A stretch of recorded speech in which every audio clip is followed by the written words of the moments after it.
तो रात के बज रहे हैं क्या बोलते हैं 10, जब मैं वीडियो बना रहा हूँ और चाय नाश्ता कर रहा हूँ।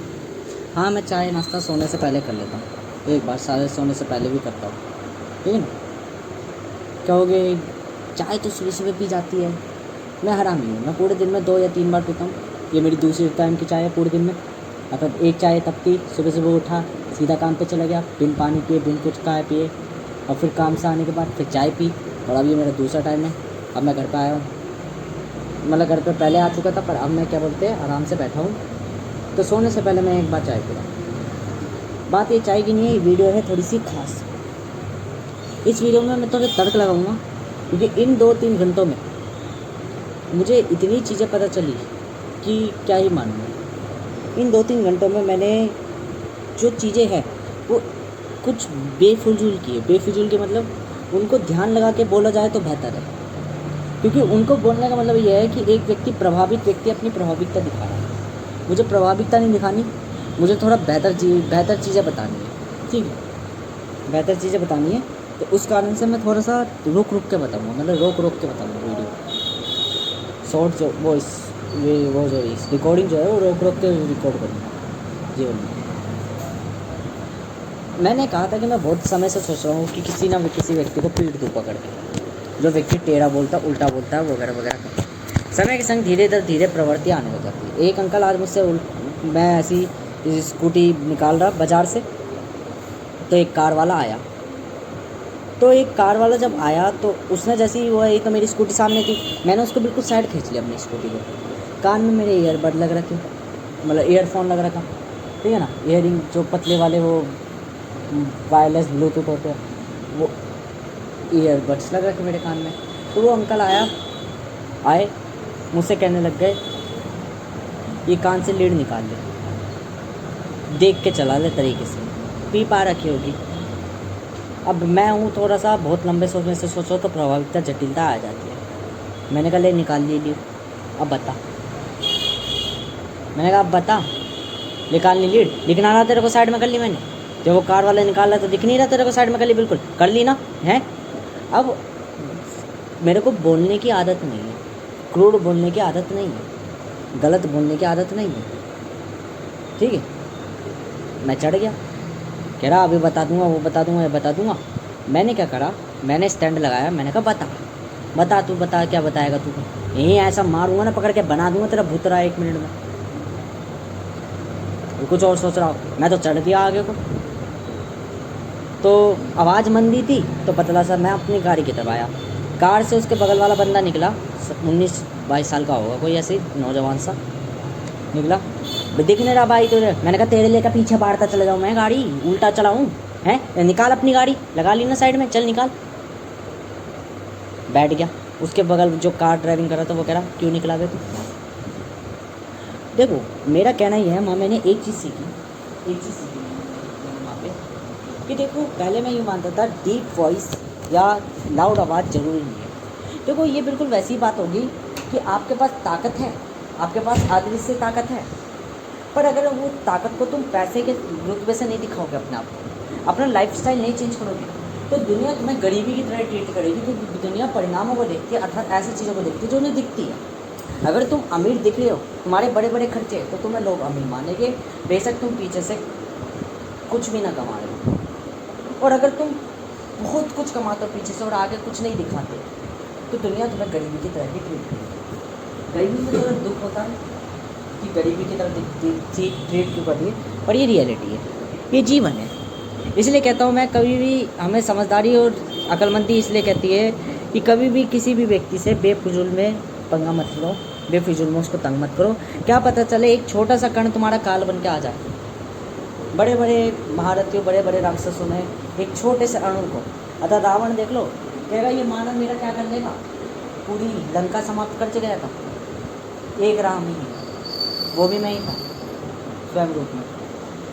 इसलिए स्वयं मतलब सूक्ष्म रूप में, साधारण रूप में हमेशा एक विखत्तम रूप दिखेगा ही दिखेगा, जो यूँ कहेगा ये मेरा क्या ही बिगाड़ लेगा, ये केवल एक वनवासी मानव है, ये ले चल रहे हैं दोनों भाई 14 वर्ष का वनवास लेके, क्या ही बिगाड़ लेंगे मेरा ये। पर जब बच्चा आता है, बालक आता है, कहता है कि वो नर नहीं है, भगवान के रूप में वह नर नहीं नारायण है। तो इसलिए छोटे छोटे कंस कहता है बड़े उज्ज्वल से, कंस कहता है बड़े उज्ज्वल से 16 साल का बालक का उखाड़ लेगा मेरी बुझाए, पता चलता हाथ और टांग पकड़ के उखाड़ के फेंक दिए। ठीक है, क्यों आपको बेहतरी रूप नहीं दिख रहा? ऐसी मैंने बिल्कुल हर चीज़ स्टैटिक है, हर चीज़ स्थायी है, मैं उसे एलिमेंट कहता हूँ। धीरे धीरे से साइंस में एलिमेंट नहीं कहता है, मैं भूल गया था, मैंने पढ़ रखी है, मैं भूल गया था इसे मैटर कहते हैं। मैंने कहा था कुर्सी भी मैटर है, प्रत्येक चीज़ मैटर है, प्रत्येक चीज़ का गुण है। मैटरिंग तो कहते हैं, मैंने एलिमेंट कह रहा कि ये कुर्सी भी एलिमेंट है, ये पंखा भी एलिमेंट है, और ये एलिमेंट सब चीज़ें एलिमेंट अपना रूप बदल लेते हैं ना। तो एलिमेंट तो मैं मौलिक तत्व में कह रहा हूँ, इसलिए मैं खुद कंफ्यूज हो रहा हूँ। मैं जब एलिमेंट कह रहा हूँ फिर फंडामेंटल चीज़ों को क्या कहूँगा, तो इसे मैटर कहते हैं साइंस में। और मैंने कहा ना, मुझे किसी साइंस की जरूरत नहीं है, मुझे किसी भाषा की जरूरत नहीं है, मैं जो बोलूँगा वो सत्य ही होगा। बस हो सकता है मैंने डार्क डायमेंशन ऑफ ट्रिग्नोमेट्री कही, किशन ने डार्क डायमेंशन ऑफ ट्रिग्नोमेट्री, बाद में मुझे 3 साल बाद आके मुझे नाम पता चला, उसे कुटुल नीति कहते हैं। बस ये है, कुटुल नीति मानवों के भीतर चलती, मेरी डार्क डायमेंशन ऑफ ट्रिग्नोमेट्री ग्रहों के भीतर भी चलती है, अर्थात तारों की कुंडली, अर्थात कोई सूर्य प्रकाश, सूर्य अगर हमें फ्रंट में दिखता है तो हमें पता है कि वो रिफ्लेक्टेड होकर दिख रहा है।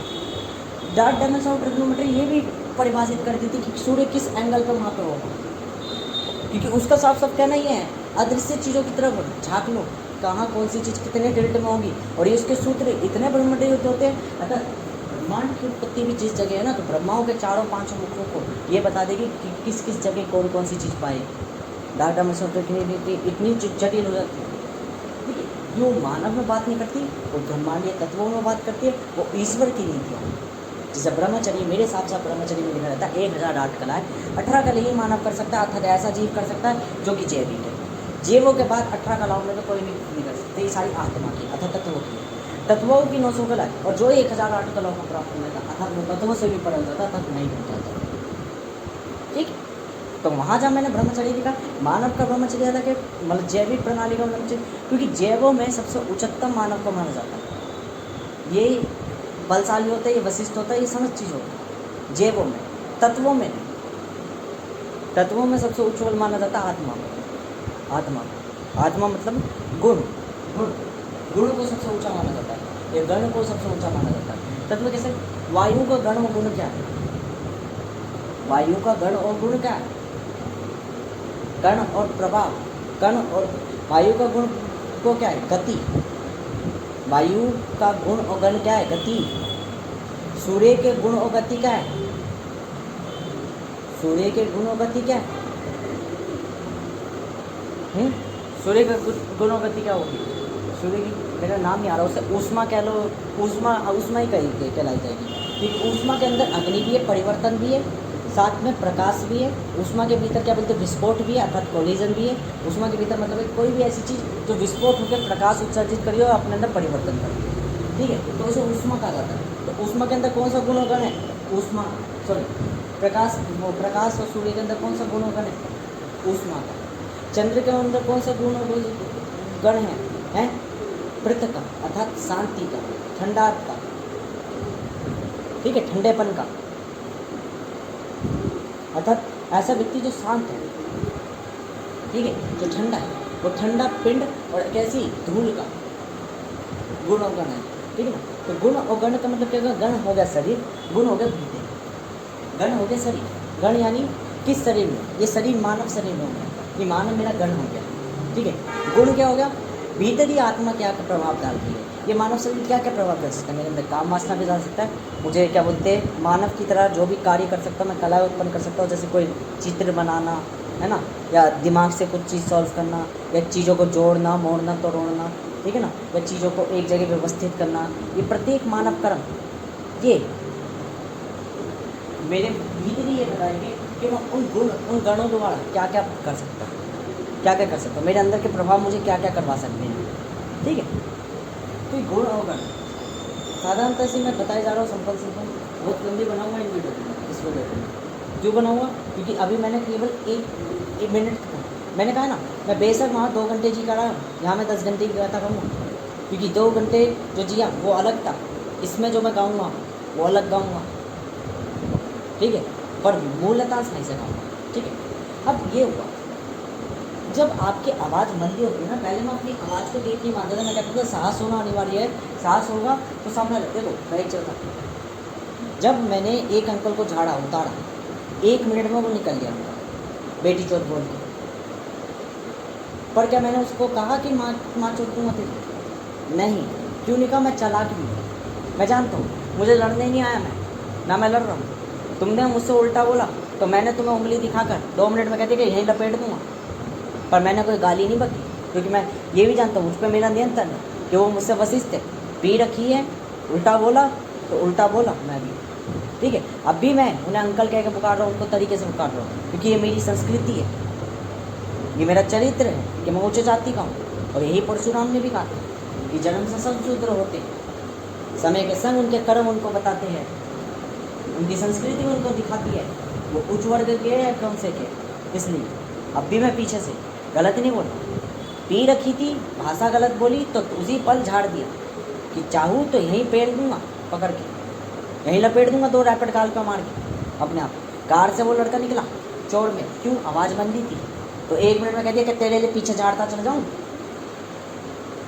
ये कार आगे ले ली ना साइड में स्कूटी, कार आगे ले, 2 मिनट में अंदर बैठ गया। तो ये हमेशा ध्यान रखो, तुम पे साहस है और यदि आवाज़ में दम नहीं है तो क्या होगा? तुम जब एक व्यक्ति को झाड़ोगे, एक व्यक्ति को पीट दोगे ना पकड़ के, तो 4 व्यक्ति और आएंगे, उन 4 को भी पीटोगे, फिर 16 व्यक्ति आएंगे, 16 व्यक्ति को भी पीटोगे, ऐसे तो आते रहेंगे। पर यदि एक आवाज़ दमदार है तो एक व्यक्ति को पीटने के बाद 4 के बस की नहीं होगा कि दोबारा आ जाए। ये हुआ क्यों था? जब मैं उसे बोल रहा था मेरा गला बैठ गया, आदत नहीं थी बोलने की। तो वो कार वाला लड़का निकला क्यों?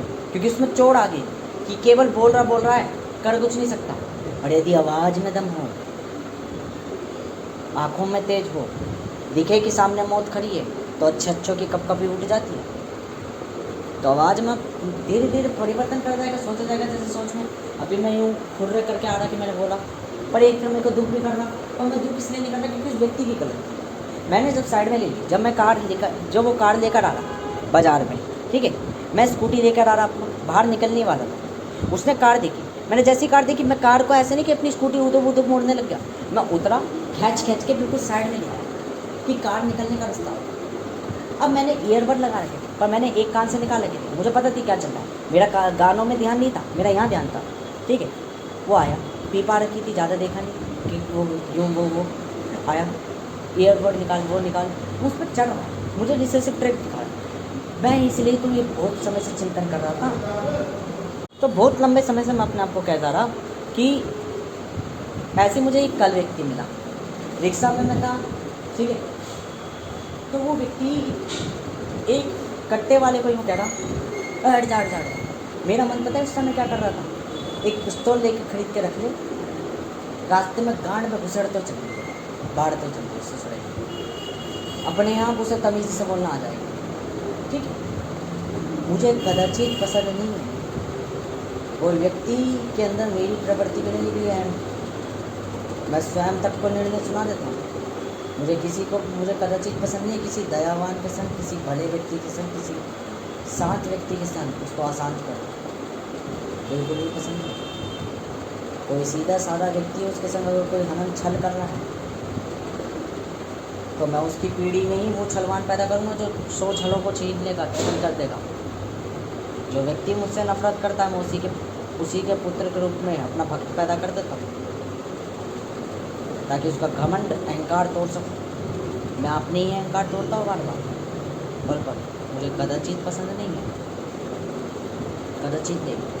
वो कट्टे में बैठा इंसान, उसने हटा लिया कोई दिक्कत, पर बोलने का एक तरीका होता है, लहजा होता है, वो आपकी जाति बताती है। मैं कहता हूँ बालक से सब शूद्र होते हैं, बालक से किसी को अता पता नहीं है, पर जब पता चल जाए तब भी अगर वो ही कर्म रखे तो मैं फिर चंडाल का रूप लूँ, फिर मैं आपको जानवर समझूँ। बुद्धि दी है, इस्तेमाल करो, नहीं करोगे तो फिर मैं आपको जानवर की योनि में रख के उसी जीवन कर्म में डाल दूँगा जिस जीवन में कि एक जानवर पैदा होता है, बच्चे करता है, खाता पीता है, और फिर उसको कोई और जानवर, अन्य जानवर मार देता है और फिर वो मर जाता है। मतलब आपका चक्र केवल इसलिए पैदा हुआ, आपकी जीवन बहुत सूक्ष्म है, कुछ खास नहीं है। मानव जीवन ये होता है कि उसमें खासियत होती है, तो इस खासियत को समय के संग सीखना पड़ता है कि समय के संग में विद्वान भी था, समय के संग में विज्ञान का छात्र भी था, समय के संग में सामाजिक छात्र भी बना, समय के संग में चीज़ें काँपने भी लगा, समय के संग में रूप बदले, समय के संग में चीज़ें ज्ञात करता चला गया, इंट्रोवर्ट से एक्सट्रोवर्ट बनता चला गया, धीरे धीरे मेरे अंदर ये बेहतर प्रवृत्ति आने लगी। मैं इन्हें बेहतर नहीं मानता। अब एक और चीज़, यही चीज़ मेरे दोस्त के संग घटी आज दोपहर में। अब ये दिखेगा कोइंसिडेंस, एक वो सॉरी परसों घटी, कल परसों में मेरा दोस्त ऐसे ही मुखर्जी नगर वगैरह से आ रहा हो, तो उसका सीन मैं बताऊँ तो उसके संग भी यही थी। तो उसके बारे में कहे माना कि उसने कट मार रहा था, वो अपनी गलती मानता था कि मैं कट मार रहा था तेज़ी में, और ध्यान से तो और एक अंकल आ रहे थे, उन्होंने ब्रेक तो लगा और उन्होंने आते ही गाली कि भोसड़ी की तुझसे सही से चलाया नहीं जाता। फिर अंकल से मांगी माफ़ कि अंकल माफ़ कर दो, गलती से हो गया, ध्यान नहीं दिया। वो गाली बके जा रहा, तो मेरे दोस्त को आगे गुस्सा, मैंने कहा अंकल गाली ना बको, मतलब मेरे दोस्त ने कही कि अंकल गाली ना बको, बहुत हो रही है, मैं माफ़ी मांग रहा हूँ। अब वहीं पे एक की पेटी दी, पेटी दे रहा, मेरा दोस्त ने पेटी दी किसी की, मतलब वो मक्खन की पेटी का काम करता है डिलीवरी का, तो मक्खन की पेटी दी। अब अंकल कह रहा आएगा बोल बता लड़ेगा हैं, तो मेरे दोस्त मेरे को गुस्सा आ गया, उसने कही कि अंकल क्या बोल रहे हो गई ना गलती, माफ़ कर दो, अगर ज़्यादा बोलोगे बर्दाश्त नहीं होगी है ना। तो बोले जा रहे गाली बकने लग गए। फिर मेरा दोस्त निकाल कर आया वो क्या बोलते हैं पेचकस बाढ़ने के लिए निकाल के लाया, ठीक है। तो कह रहा मारेगा, मार। मेरे दोस्त ने क्या करा, आग के सामने रख के और कॉलर पकड़ दी कि मार दूँगा ना। अब मैं हकीकत बता रहा हूँ, अगर अब ज़्यादा करा तो बाढ़ दूँगा तुम्हारे कपड़े में, ध्यान रखना। फिर एक अंकल आए, वही अंकल आए जिन्होंने पहले ही उसको छुटाया हो वही अंकल से कि देखो कोई बात नहीं, गलती होती रहती है, माफ़ कर दो। वही अंकल दोबारा आए कि कोई बात नहीं, माफ़ कर दो, वो कर दो। अब मेरे दोस्त के दिमाग में ये बात घूमी बहुत देर से कि मैंने मारा क्यों, ठीक।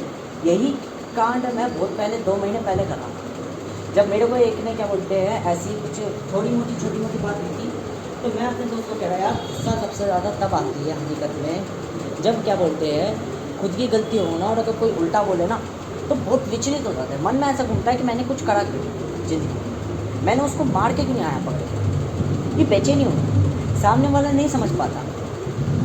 ऐसे ही मेरा दोस्त उस समय नहीं समझ पा रहा था, जब उसके संग भी थी तो आज मैं उसको वही याद दिला रहा।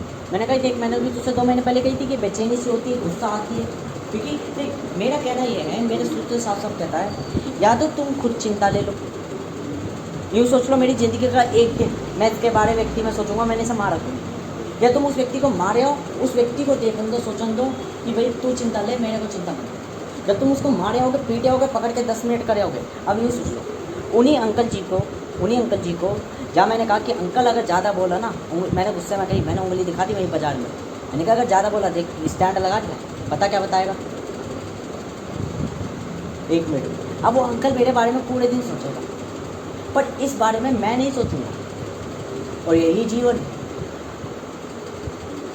कई बार हमें वो कदम उठाने पड़ते हैं ताकतवर वाले जो कि गलत होते हैं। मैं भी मानता हूँ मैंने अधर्म करा, गलत करा, इसका मुझे मैं भुगतूँगा, ठीक है, आज नहीं कल भुगतूँगा। परंतु अगर मैंने उठाता तो गलती उन अंकल की भी थी।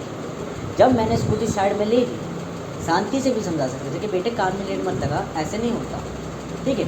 तब मैं गलत बोलता, तब मैं अपने आप को पूर्णतः पापी मानता, मैं बाद में दोष रखता, दुख रखता। पर अगर किसी पी कर तुम इस पर प्रभावित होकर मुझ पर चढ़ने की कोशिश करोगे और मुझ पर हाथ छोड़ने की कोशिश करोगे तो लठ बजा के आऊँगा,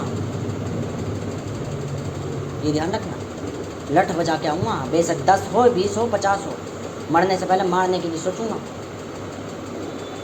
वो मरने से पहले मारते ही चले जाऊँगा। ये जीवन में ये ध्यान रखना, शांत हूँ जब तक शांत हूँ, अशांत हुआ तो खतरनाक हूँ। और लठ जब बजाऊंगा तो मेरा लठ बड़ा कठोर होता है, 2 मिनट में, मुझे 2 मिनट नहीं लगेगा, 2 मिनट। मैंने क्लास के बच्चों तक को हाथ लगाए बिना, डेस्क से बिना ही 2-10 चाटे गाल पे टीचरों के हाथों पर मार रखे हैं, केवल सोच से। सोच सोच से पूरी क्लास में केवल बैठा हुआ हूँ मैं, और मुझे गुस्सा आ गई। उस दिन इतनी जोर की चाटे मारे थे उन बच्चों के टीचर ने कि 2 मिनट में कान सुनट गए थे। मैंने कुछ नहीं कहा, बस मैंने मन में सोचा था केवल मैं इतना खतरनाक हूँ, जिस जीव में अगर आप यूँ सोचोगे वो नहीं। मैं वो सीन भी दिखा सकता हूँ कि घर में अगले दिन यमुना बह रही है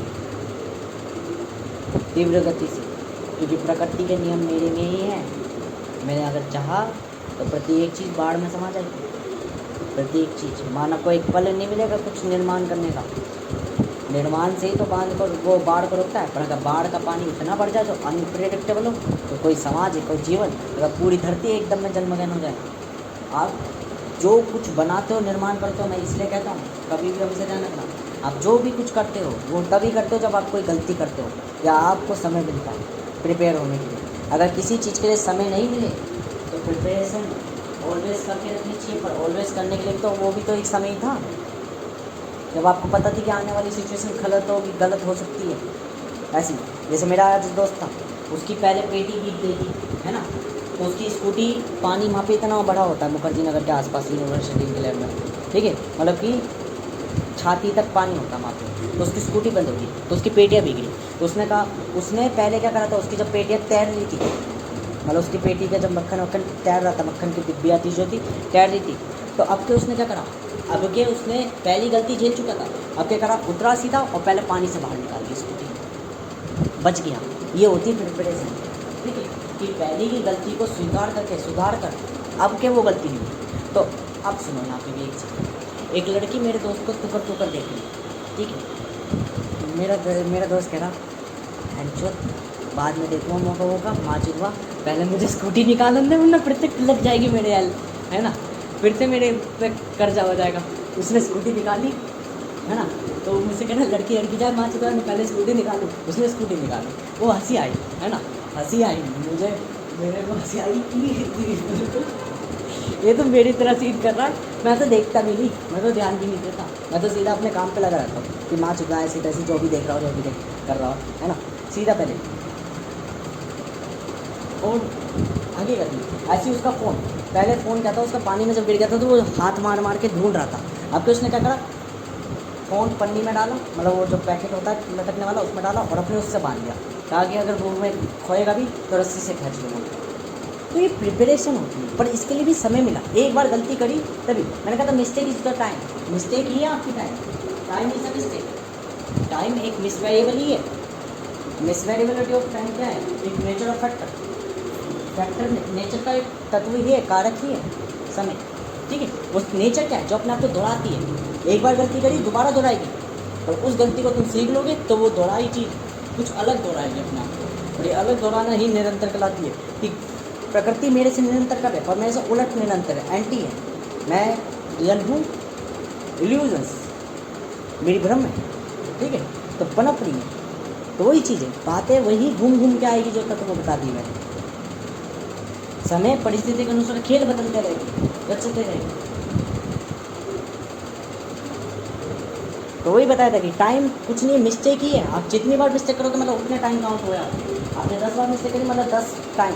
अब उसे 10 सेकंड मान लो, 10 मिनट मान लो, 10 घंटे मान लो, 10 साल मान लो। एक साल एक टाइम का होता है, एक टाइम एक साल का है, एक साल एक टाइम, मतलब एक साल में आपने एक गलती करी, ऐसी 10 साल में 10 गलती। मतलब अगर मैंने कहा एक साल एक गलती एक टाइम, आपको कहा व्यक्ति ने 10 टाइम करे, 10 टाइम गुजारे, मतलब 10 साल गुजार चुका, 10 गलती कर चुका।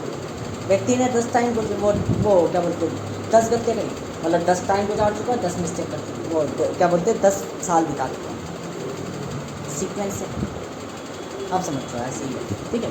अब डायमेंशनल ये कर लो कि एक टाइम में चल गया, एक खबर में चल गया, एक सेकंड में चल गया, ऐसे अलग अलग।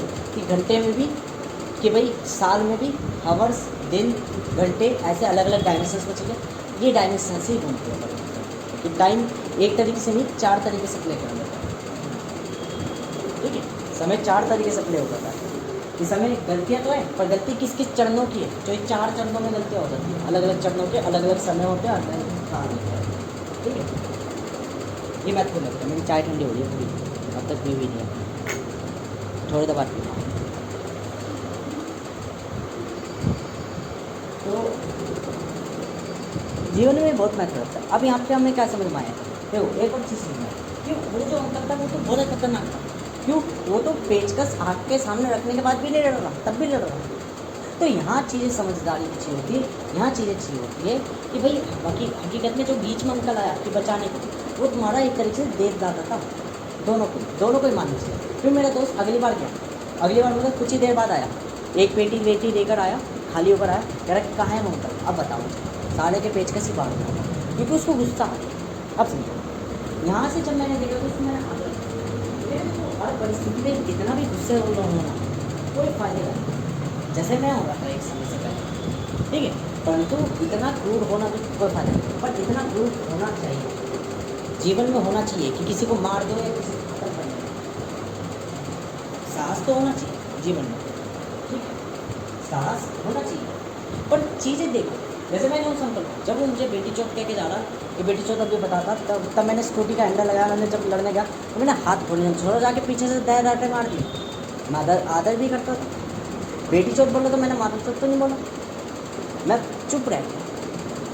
कभी कभार शांति, पर पूर्णतः शांति में नहीं रहा मैं पूर्णतः शांति नहीं था। कार वाला जैसे ही उतरा, कार वाला जो लड़का वैसे ही उतरा, वो कह रहा भाई तुझे दिखता नहीं है। मैंने कहा तुझे दिख नहीं रहा क्या, रास्ता खाली है, निकाल यहाँ से। मैं क्या पीछे लेके जाऊंगा पूरा, ठीक है। तो ये जो है चीज़ें आती है समय के समय।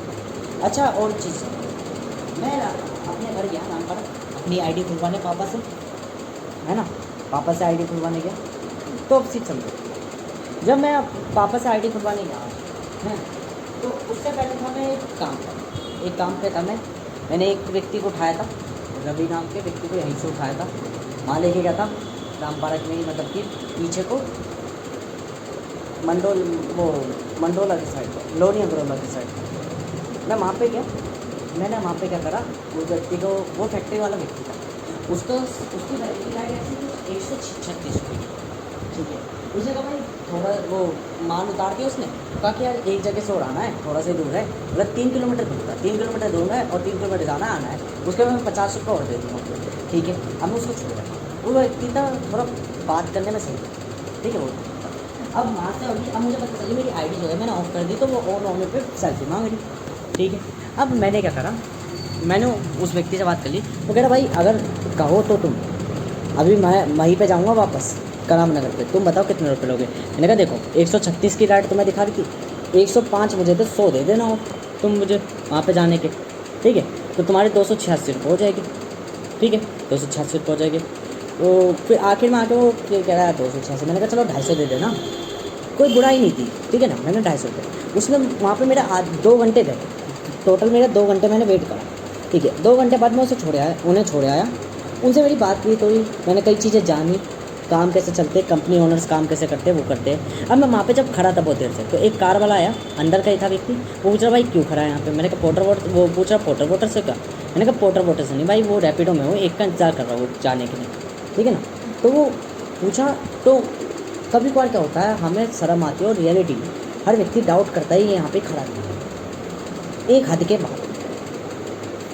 के बाद वो डाउट करता है। मैंने अपनी थोड़ी गाड़ी पीछे चलाई और साइड में खड़ा हो गया, ठीक है। अब बीते 10-20 मिनट बाद मैंने उस व्यक्ति को छोड़ा, अच्छी खासी बातचीत हो गई, नंबर ले लिया, चीज़ें मैंने सीखी कई चीज़ें। अब फिर मैं वापस 1 घंटे बाद चार्जिंग में लगा के फुल चार्जिंग करके मैं आया शाम को। मैंने कहा थोड़ी राइड कंप्लीट कराया तो सेल्फी हो गया। एक तो मैं यहाँ से मिठाई का डब्बा ले जाना भूल गया जो इधर का था, क्योंकि मैं मीठा बहुत खाता हूँ। मेरी आदत क्या है, रसगुल्ले का डब्बा पड़ा हुआ है, तो मैं उसके जब तक सारे रसगुल्ले ख़त्म ना करूँ तब तक मैं खाऊंगा, फिर 2 मिनट 1 घंटा आधा घंटा घूमूंगा टहलूँगा, फिर दोबारा खाऊंगा। मेरी मीठे की आदत बड़ी खतरनाक, इसलिए मैं उस चीज़ को पैसों में तोड़ता हूँ। पैसों में मतलब कि जब मान लो मुझे मीठा खाना है तो मैं उसको अनअवेलेबल करता था अपनी जगह से। जब वो चीज़ अनअवेलेबल होगी, वहाँ पर उपस्थिति नहीं होगी, तो मेरा मन ही नहीं लगेगा। जब डब्बा मेरे सामने खुला ही नहीं है तो मैं उसको खाऊंगा ही नहीं।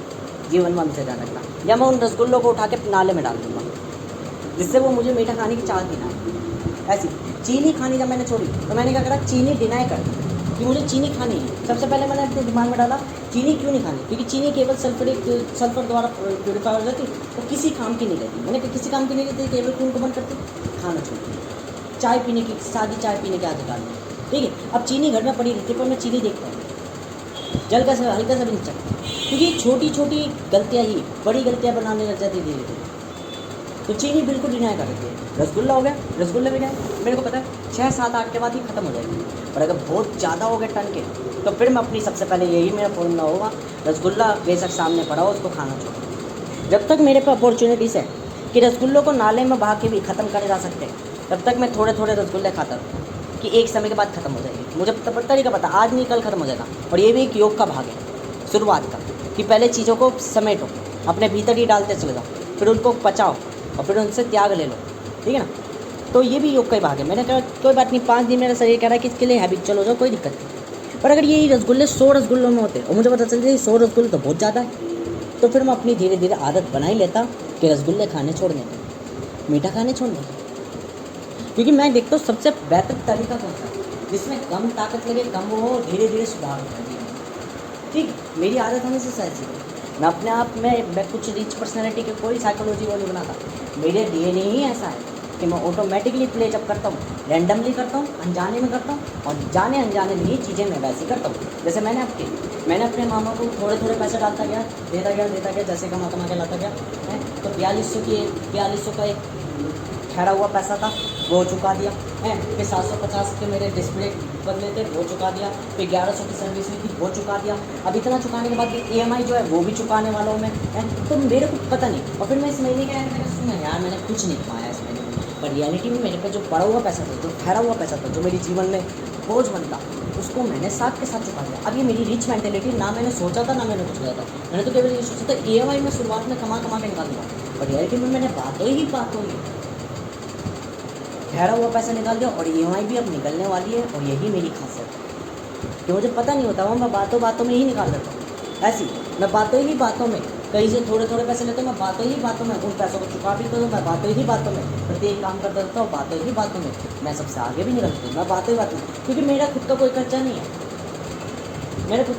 नहीं है, मैं कमाता हूँ, कमाने के बाद जोड़ देता हूँ, जोड़ने के बाद मेरा खुद का खर्चा नहीं है, मतलब वो जाता नहीं मेरी तरफ से, पड़ा ही रहता है। अब उस पड़े हुए को मैं EMI पे निकाल लूँ। ऐसे ही मैंने सोचे ही बातों में स्कूटी ले ली, बातों में मेरा पैसा सिर्फ EMI पे जाता है, बातों में मेरे कोई चीज़ मुझे प्रभावित नहीं करती जीवन में। स्कूटी एक तरीके की मेरे लिए कोई गलत नहीं है, एसेट ही है। मैंने कहा ना, मैटर हर तरीके का, उसको एसेट या लाइबिलिटी। अब मैं इसे एलिमेंट में करा, दिमाग में नॉलेज आ गई, लैंग्वेज आ गई, डायरेक्टली से मैटर कह रहा हूँ मैं, नॉट एलिमेंट। वरना इसे एलिमेंट कहता मैं। अगर मुझे मैटर नहीं सुनाई आती, ये मैटर और एनर्जी कहाँ से सुनाई, यूट्यूब में एक वीडियो देख रहा था मैटर एनर्जी, तब मुझे ध्यान आया, अरे इसे तो मैटर कहते थे, पदार्थ को, सब्सटेंस को, तब मुझे याद।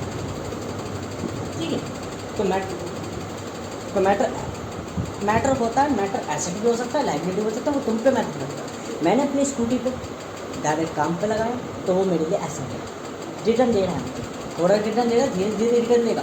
और जो मैं कमा रहा हूँ वो अपनी स्कूटी में इन्वेस्ट करेगा, और उसी स्कूटी के भीतर ही मैं कहना चाहता हूँ 3 या 4 महीने में कोई ऐसा काम खोल लो जो स्कूटी से अलग हो, जिससे अर्निंग थोड़ी एक्स्ट्रा हो जाए, जिसके कारण स्कूटी बोझ ना लगे एक समय के बाद। स्कूटी से पड़े हो जाओ, हमेशा ध्यान रखो। स्कूटी से कमाने की सोचोगे केवल, तो स्कूटी की व्यवस्था है, बोझ लगेगी ही लगेगी समय से, क्योंकि पैसे से पैसा नहीं कमाया जाता। पैसा हमेशा ताकत, तरीकों और चालाकी से कमाया जाता है, छल से कमाया जाता है। चालाकी क्या कहती है, मेहनत करो, पर कहाँ करनी है, कहाँ सबसे ज़्यादा मेहनत का प्रोड्यूसिंग एनर्जी हो, कहाँ सबसे ज़्यादा एनर्जी यूटिलाइज हो। एक चीज़, जब भी हम किसी चीज़ से ऊर्जा निर्माणित करते हैं, जैसे बिजली भी निर्माणित करते हैं, वो भी निर्माणित हुई, तो अधिकतर ऊर्जा खराब हो जाती है, अर्थात विकृत हो जाती है। पानी की टरबाइन से जब बिजली उत्पन्न होती है, तो उसका कुछ भाग ही हम एनर्जी में स्टोर कर पाते हैं। न्यूक्लियर रिएक्टर हो गया, बतेरा हो गया, तो इनके कंट्रोल बड़े महत्वपूर्ण है।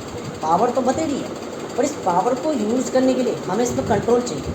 अगर कंट्रोल नहीं होगा तो ये पावर किसी काम की, ये एनर्जी किसी काम की, अधिकतर ऊर्जा अपने आप ही लॉस हो जाएगी इन्वायरमेंट। यही है पावर एक्यूमुलेशन, कि हमें चीज़ें सीखनी पड़ती है, किसी चीज़ को पूर्ण योग्य कैसे कर पाए, पूर्ण यूज़ कैसे कर पाए, पूर्ण यूटिलाइज कैसे कर पाए।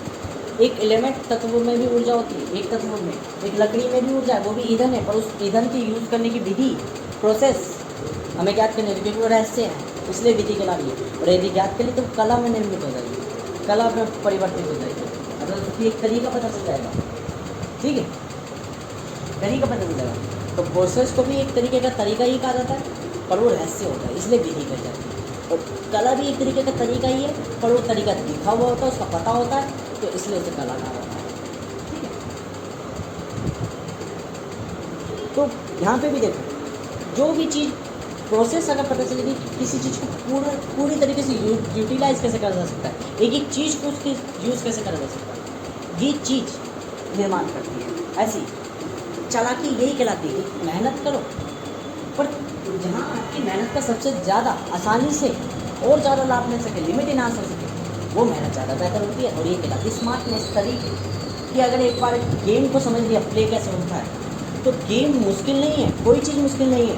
एक बर्तन मांजना कोई मुश्किल नहीं है, क्योंकि जब तक आप यूँ सोचते थे मैं पहले बर्तन में साबुन लगाऊँ, फिर बर्तन को क्या बोलते हैं चूने से रगड़ूँ, फिर उसको हाथों से धोऊँ हैं, फिर जाकर उसको रखूँ। बर्तन कह रहा था मुझे देखो, पहले अपनी आंखों से देखो, ये हाथों का काम मत करो, केवल हाथों पर मत छोड़ो, आंखों से देखो क्या मेरे पे कोई ऐसी चीज़ लगी हुई है ऑयल वगैरह जो साबुन से ना छूटे। आंखें कहेगी नहीं, तो केवल साबुन लगाओ और धो दो। क्या हाथ लगाने की जरूरत है? नहीं, केवल साबुन लगाओ और हल्का से धो के रख दो। मैं उसी तरह चमकूगी जैसे तुम कितना भी रगड़ दो तब भी चमकूगी, रगड़ने से ज़्यादा घिस जाएगी, और ना ही रगड़ोगे तो सालों साल चलेगी। तो वो आँखों का काम था, पर केवल हाथ से करोगे, करते जाओ करते जाओ करते जाओ, काम मुश्किल लगने लग जाएगा। एक जो बर्तन 10 मिनट में एक बार मांज रहा है, वो 1 घंटे में, तो देखो तो सही वो 10 मिनट में भी साफ बर्तन कैसे मांज रहा है। अब मैं यहाँ यूँ नहीं कहूँगा कि 10 मिनट वाला, हो सकता है ऐसे भी हो जो बर्तन क्या मांज रहे हो तो वो ताकि रख रहे हो, अच्छे हो, साफ़ हो या ना हो, वो गंदे हो, पर जिसके साफ भी है और 10 मिनट में भी मांज रहा है, उसका तरीका चुराओ, देखो वो ऐसा क्या कर रहा है। तो समझ में आया, वो अपनी आँखों का भी इस्तेमाल कर रहा है, वो अपनी अदर सेंसेस का भी इस्तेमाल कर रहा है। यही मैं तो लगता है जो मैंने बहुत पहले बनाई थी, यही चालाकी कहलाती है, यही स्मार्टनेस कहलाती है। क्या आप इसे छल कहोगे? नहीं, इसे स्मार्टनेस कहोगे, इसे बेटर कहोगे, कैसे डीप थिंकिंग कहोगे, ओवर थिंकिंग कहोगे। मतलब डीप थिंकिंग ओवर थिंकिंग केवल आपके परसेप्शन में, रियलिटी में डीप थिंकिंग ओवर थिंकिंग कुछ नहीं होती। अगर कोई व्यक्ति ज़्यादा सोचता है तो वो फिलोसोफर, यदि कोई व्यक्ति ज़्यादा सोचता है तो वो कैंसर का मरीज। पर कैंसर तो दोनों का ही होता है, तो बुरा कौन है? फिलोसोफर दुनिया को भला काम बेहतर दे रहा है ज़िंदगी, पर बाकी क्या कर रहे हैं? बाकी बेहतर दे पा रहे ज़िंदगी? नहीं, क्योंकि वो जो कैंसर के मरीज है वो किसी काम भी नहीं, और एक फिलोसोफर अगर कैंसर का तो वो कुछ नहीं।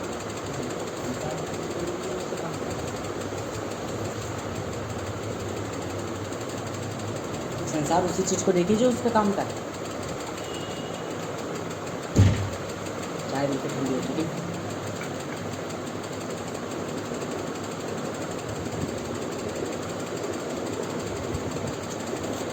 ठीक है, तो ये चीज़ें समझनी पड़ेगी। अब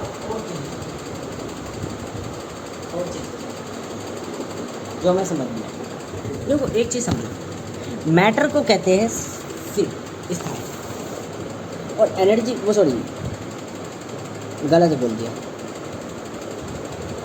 मैटर और एनर्जी को दोनों को शिफ्ट कहते हैं। मैटर और एनर्जी को दोनों को शिफ्ट कहते हैं। आपको कि हैं चीज़ सिर्फ दोनों को कहते हैं। हाँ, फिर नारायण कौन है? हरि कौन है? हरि वो है जब मैटर एनर्जी में शिफ्ट हो रहा होता है, एनर्जी मैटर में शिफ्ट हो रही होती है, मतलब इल्यूजन। नारायण कौन है? पद कौन है? क्या नारायण नाम है या पद है? मैंने ये अपने पिता से पूछी थी, बोले ब्रह्मज्ञानी बनते थे ना, तो मैं एक साधारण सा मानव, साधारण सा बालक 15 साल का, उस समय मैं 15 साल का था। मैंने अपने पापा से पूछी थी, पापा अच्छा बताओ, इतने विद्वानी बनते हो, इतने वो, मैं तुम्हारे पूरे वेदों को वो कहता हूँ, एक तरीके से चैलेंज देता हूँ, तो मुझे ये कहो, बस इतना बता दो, नाम और पद से पूरी दुनिया बनी है, मैं इतना बताता हूँ, नारायण नाम है या पद है? पूरा वेद खोल लो, पूरा वेद खोल लो। मैं कहता हूँ प्रथम सत्य ऋषि को ले आओ, जिसने ले आया उसके सामने मैं अपना सिर झुका दूंगा। केवल इतना बता कह रहे नाम है। मैंने कहा यहीं तो गलती कर दी, वही वेद में मैं तुम्हें दिखा दूंगा पद है, नाम नहीं है। और पद कभी भी एग्जिस्ट नहीं करता, पद धारण करा जाता है, ठीक है। क्योंकि हमेशा ध्यान रखो, नारायण पद है, नाम है। तो नाम कैसी सिर्फ को नाम कहा जाता है, सिर्फ को नाम कहा जाता है। बस भी तो है जो नृत्य कर रहे, सी भी तो है जो रूप बदल रहे, सी भी तो है जो धारण कर रहे अलग अलग रूप। इसलिए आप एक चीज़ ध्यान रखना, वो जो वीडियो थी मैटर और एनर्जी की, उसमें वो व्यक्ति बता रहा था, मैं एक व्यक्ति की देखता हूँ वीडियो, एक व्यक्ति की, मैं उन वीडियो व्यक्ति की ज़्यादा देखता हूँ कि थोड़ी एक साइड तो वो थोड़ी एंगल की बात करते हैं, जैसे धार्मिक चीज़ों में, हिंदू ग्रंथों की तरफ बातें करते हैं, पर उनकी चीज़ों में मुझे थोड़ा कंटेंट दिखता है जो थोड़ा अलग होता है। तो कोई अगर विश्वासी व्यक्ति भी, अंधविश्वासी व्यक्ति भी, कोई दिक्कत नहीं, मैं ज्ञान उससे भी ले लूँगा, जो बिल्कुल नास्तिक है मैं ज्ञान उससे भी ले लूँगा, मेरे लिए मतलब नहीं रखता, क्योंकि मतलब मैं रखता हूँ, मैं उसको किस नज़र से देख रहा हूँ, और यही महत्व रखता हूँ। अगर मैं उसे अंधविश्वास की तरह, मैं उसकी तरह अंधविश्वासी हूँ, तो मैं उसकी चाहत को अपनी चाहत मान के कर रहा हूँ। पर यदि मैं न्यूट्रल हूँ, मुझे कोई फ़र्क पड़ता ही नहीं, वो विश्वास हो, अंधविश्वासी हो, वो नास्तिक हो, कोई भी हो, मैं सिर्फ देख रहा हूँ उसके कंटेंट को, मैचुरेशन को देख रहा हूँ कि देखो उसने बात करी और उसने विज्ञान भी बताया, मुझे फिलोसफी बताई, उसने मेरे लिए 10 पेपर पढ़े, वो 10 पेपर में वो सारी चीज़ें पढ़ के उसने मुझे बताई, और जब उसने मुझे सारी सबूत दिखाए, सारी रिसर्चिंग दिखाई, देखो वो रिसर्च में मैं मानता हूँ एक मानव द्वारा निर्मित है, पूरी टीम द्वारा निर्मित है, सभी लोगों द्वारा निर्मित है। वो रिसर्च पेपर कईयों ने पब्लिश करा होगा, वो पब्लिश उसने पढ़ के बता दी तो चीज़ें ठीक है, पर मेरे पे भी तो दिमाग है, मैं भी तो सोच सकता हूँ, मैं तर्क लगा सकता हूँ कि ये जो रिसर्च पेपर है ये सेंस लगा रहा है, नहीं लगा रहा है रियल लाइफ। मुझे तो पता है ना कि मैं तो ब्रह्मांड का स्वामी हूँ, मुझे तो पता है कि क्या चीज़ कैसे कृत्येगी, कैसे कृत होगी, और यदि मुझे मिल रहा है तो मैं समझ जाऊँगा इसका रिसर्च पेपर सही है। मैं भी तो ताल में लगाऊंगा, केवल मैं एक ही तरह से ज्ञान लेकर थोड़ी ना। जैसे रिसर्च पेपर एक व्यक्ति नहीं लिखता, पूरी टीम लिखती है, फिर जो रिसर्च पेपर है उसको एक व्यक्ति नहीं पढ़ता, 10 व्यक्ति पढ़ते हैं और एग्री करते हैं, फिर वो जो 10 व्यक्ति में से एक व्यक्ति जो होता है वो यूट्यूब में बताता है, उस यूट्यूब में मैं देखता हूँ, और मैं केवल एक जगह से नहीं देख रहा, मैं 10 जगहों से देख रहा हूँ। तो ये बहुत डायमेंशनल है कि मैं 1 करोड़ व्यक्तियों का ज्ञान अपने भीतर लेके बैठा पड़ा हूँ, और ये जो भीतर में लेके बैठा पड़ा हूँ, क्या ये मुझे इतनी सोच नहीं दे सकते, इतनी समझ नहीं दे सकते क्या सही हो क्या गलत है? तो मैं तर्क लगाता हूँ ना, उन चीज़ों पर तर्क लगाता हूँ। इसलिए ना उसमें उन्होंने बात तो इस तरीके में करी कि भाई शिव जो है, नंदी जो है वो किसका अवतार है? शिव का ही अवतार है, शिव का ही रूप है, ठीक है। वो अपने आप को रियलिटी में वास्तविक इसलिए दिखाते हैं ताकि, क्योंकि एनर्जी जो है कभी भी एग्जिस्ट नहीं कर सकती। मैटर को आप कितना भी तोड़ो, कितना भी विखंडित करो, एक समय के बाद पता चलेगा ये मैटर डुअल नेचर दिखा रहा है, वेव नेचर दिखा रहा है। अब यहीं से समझना होगा नृत्य नेचर, अगर एनर्जी का रूपांतर, वो भी एनर्जी नहीं है, प्योर एनर्जी नहीं है, उसको और तोड़ोगे और समझोगे, पैकेट ऑफ चंक्स निकलेगा, पैकेट ऑफ फ्लोर से निकलेगा, आखिर में आके क्वार्क पाओगे, क्वार्क के आने के बाद क्वार्क क्या है? बहुत छोटी इकाई है, बहुत छोटी, ठीक है।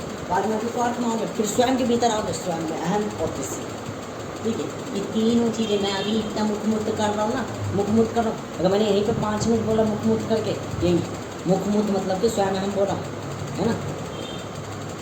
अगर अभी मैंने स्वयं अहम से बोला, पूरी पार्टिकल चीज़ें खुंटोलते रहो, अरबों वेद समाप्त हो जाएंगे और सिर्फ मेरे उस 5 मिनट की वीडियो में, अरबों वेद। क्योंकि जब जब उसे सुनोगे नया ज्ञान मिलेगा, जब जब सुनोगे जब नया ज्ञान मिलेगा। कब मिला? जब मैंने सुना। मैं मूल मंत्र बोलूँगा सीधा, मूल मंत्र मात्र 5 मिनट के, 5 मिनट के मूल मंत्र। इतने 5 मिनट के हो गए, 5 मिनट होते कितने? 300 सेकंड, 1 सेकंड जितना मिलेगा, 1 सेकंड बीत गया, दूसरा सेकंड बीत गया, तीसरा सेकंड बीत गया, चौथा सेकंड, ऐसे 300 जो बोल दूँगा 5 लाख वेद समाप्त कर देंगे। वही पार्टिकल एनर्जी, पूरी पार्टिकल फिजिक्स उसमें समा रखी मात्र 5 मिनट।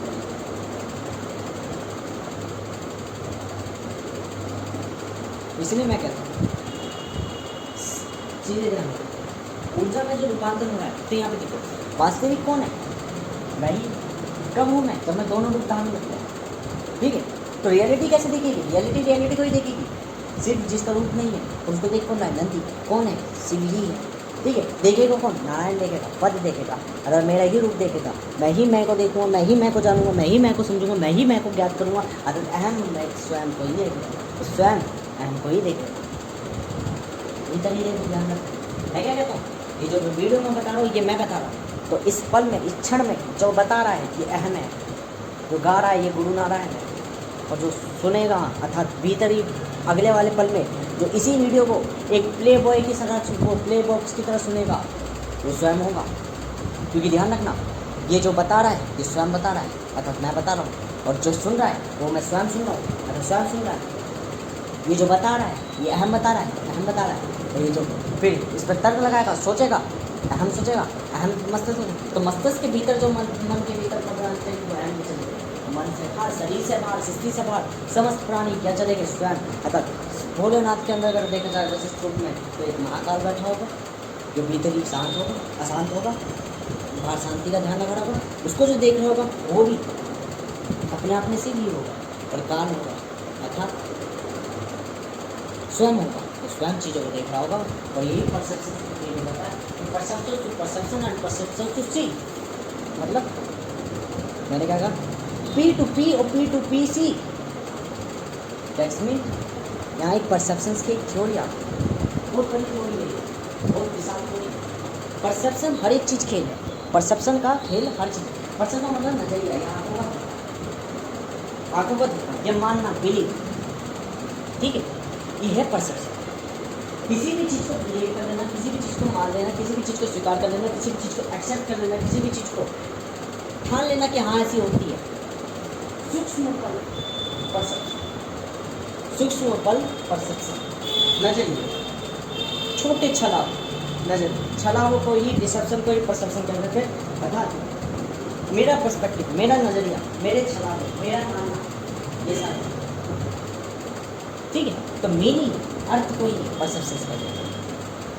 तो पी टू पी, अर्थात जब किसी चीज़ का मतलब है और फिर और मतलब निकले, डीप टू डीप निकले तो रियलिटी बनती है। But P to P C, तो दैट्स मीन जब हम perception to perception, perception to perception, perception to perception जाते रहते हैं, एक समय के बाद कॉन्स्टेंट निकलता है, अर्थात ऐसी चीज़ निकलती है जो हमें बता देती है रियलिटी डज नॉट एग्जिस्ट, कि रियलिटी कुछ थी नहीं, सब परसेप्शन की। दोनों में ध्यान रखना, पी टू पी पी में मैं यूँ कह रहा हूँ स्वयं, पी टू सी में कह रहा हूँ मैं अहम, स्वयं अहमियत है। कि एक जगह में कहा कि रियलिटी सब कुछ है, रियलिटी ही मिलेगी हर एक पार्टिकल में, पर एक समय के बाद हमें पता चलेगा कि रियलिटी नहीं मिलेगी हर पार्टिकल में, रियलिटी डज नॉट एक्सिस्ट। और एक समय के बाद मैं कहूँगा एक पार्टिकल सिमेट्रिकल भी, अनसिमेट्रिकल भी, और यही तो ड्वेल नेचर ऑफ रेडिएशन है। ड्वेल नेचर में क्या कहा जाता है, फिलहाल पार्टिकल दोनों नेचर रखता है, वो अपने आप में पार्टिकल स्टेट भी रखता है और एक वेव नेचर भी रखता है। वेव नेचर मतलब एनर्जी की स्टेट, और पार्टिकल नेचर मतलब कि एक पार्टिकल मूव कर रहा है, गतिमान हो रहा है, वो द्रव्यमान रखता है। पर एक चीज़ ध्यान रखना, यहाँ पर क्वांटमाइज हो रही है चीज़ें, और क्वांटमाइज हो रही है मतलब सीजन कॉन्स्टेंट, और कॉन्स्टेंट हो रही है मतलब दैट्स मीन इल्यूजन। इल्यूजन से बाहर देखा जाए, इल्यूजन से बाहर करें, पर इनकी शिफ्टेड डायरेक्शन और शिफ्टेड डायरेक्शन मतलब कि moving of placement, moving of placement एक पार्टिकल तय करता है, और पार्टिकल जब तय करेगा तो तय पार्टिकल ही वेव नेचर दिखाएगा, अगर प्रभाव, और प्रभाव और तत्व, अगर स्तुति और स्थिति,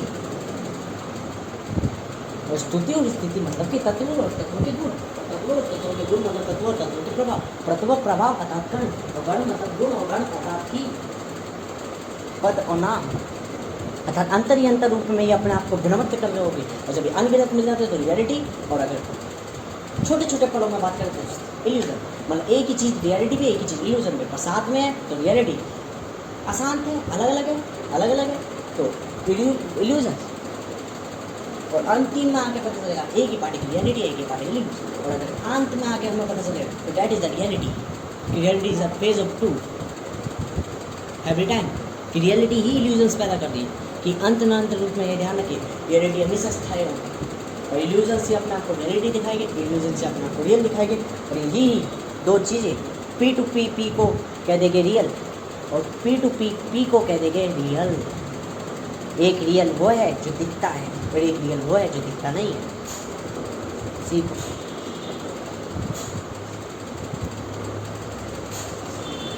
तो किताबों के नाम है पी टू पी सी।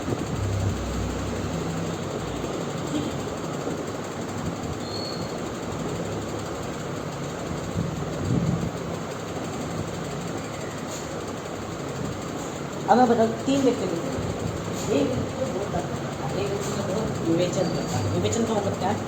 हर एक चीज़ के बारे में सोचता है, हर एक चीज़ के बारे में करता है। जैसे मैं, एक व्यक्ति जो चीज़ों को स्वीकार कर लेता है, जैसे कोई चीज़ बनी हुई है, कोई चीज़ निर्माण है, तो वो हर एक चीज़ की बारीकी में जाएगा कि अगर मुझे सिर्फ एक ही चीज़ चाहिए जो हर चीज़ से बनी हो। जैसे किसी पार्टिकल है, मुझे एक ऐसी चीज़ देखनी समांतर का, सब में समांतर का देखनी, तो एक भाग को छोड़ देगा, विभिन्नतर चीज़ को छोड़ देगा, अहम को छोड़ देगा, केवल स्वयं देखेगा कि अंत में आके मुझे ऐसी चीज़ मिल जाए जिसमें सब चीज़ें समान हो, जिससे सब चीज़ें बनाओ, मैं निर्धारित कर सकूँ कि इसी पार्टिकल से सब कुछ बना है। और एक क्यों होगा, कहेगा मुझे कोई मैटर नहीं करता, मेरे लिए सिर्फ पदार्थ मैटर करता है। जैसे साधारण मानव, साधारण मानव यही तर्क लगाते हैं। साधारण मानव कैसे? एक कुरकुरा है, मैं कहना चाहता हूँ इस कुरकुरे का मैं एक एक रेसिपी जानना चाहता हूँ, एक एक रेसिपी का मतलब क्या है? मैं इसका मसाला, प्रत्येक क्वांटिटी, प्रत्येक चीज़, मैं इसकी पूरी विधि ज्ञात करना चाहता हूँ। और विधि कहती है यदि मैं ज्ञात करूँगी तो मैं कला में परिवर्तित हो जाऊँगी, मेरी खुद की पहचान नहीं रहेगी। और मुझे इसकी ज्ञात करनी क्या? विधि। एक साधारण मानव कहेगा मुझे कोई महत्व नहीं रखता, मुझे खाने से महत्व रखता है, मुझे टेस्ट से महत्व रखता है। क्या मुझे टेस्ट मिल रहा है, मैं इसके लिए पे भी करूँगा, कोई दिक्कत नहीं, मुझे तर्क नहीं लगाना। ठीक है, आगे यहाँ क्या तो मैंने दो ही बताया ना, 3 व्यक्ति के बारे में बात करें, 3 व्यक्ति जीवन, इन 3 को भ्रमाओं से ज्ञात करता है। भ्रमा हमेशा पहली कैटेगरी में आएगा जो तर्क लगाएंगे तीनों में। ठीक है,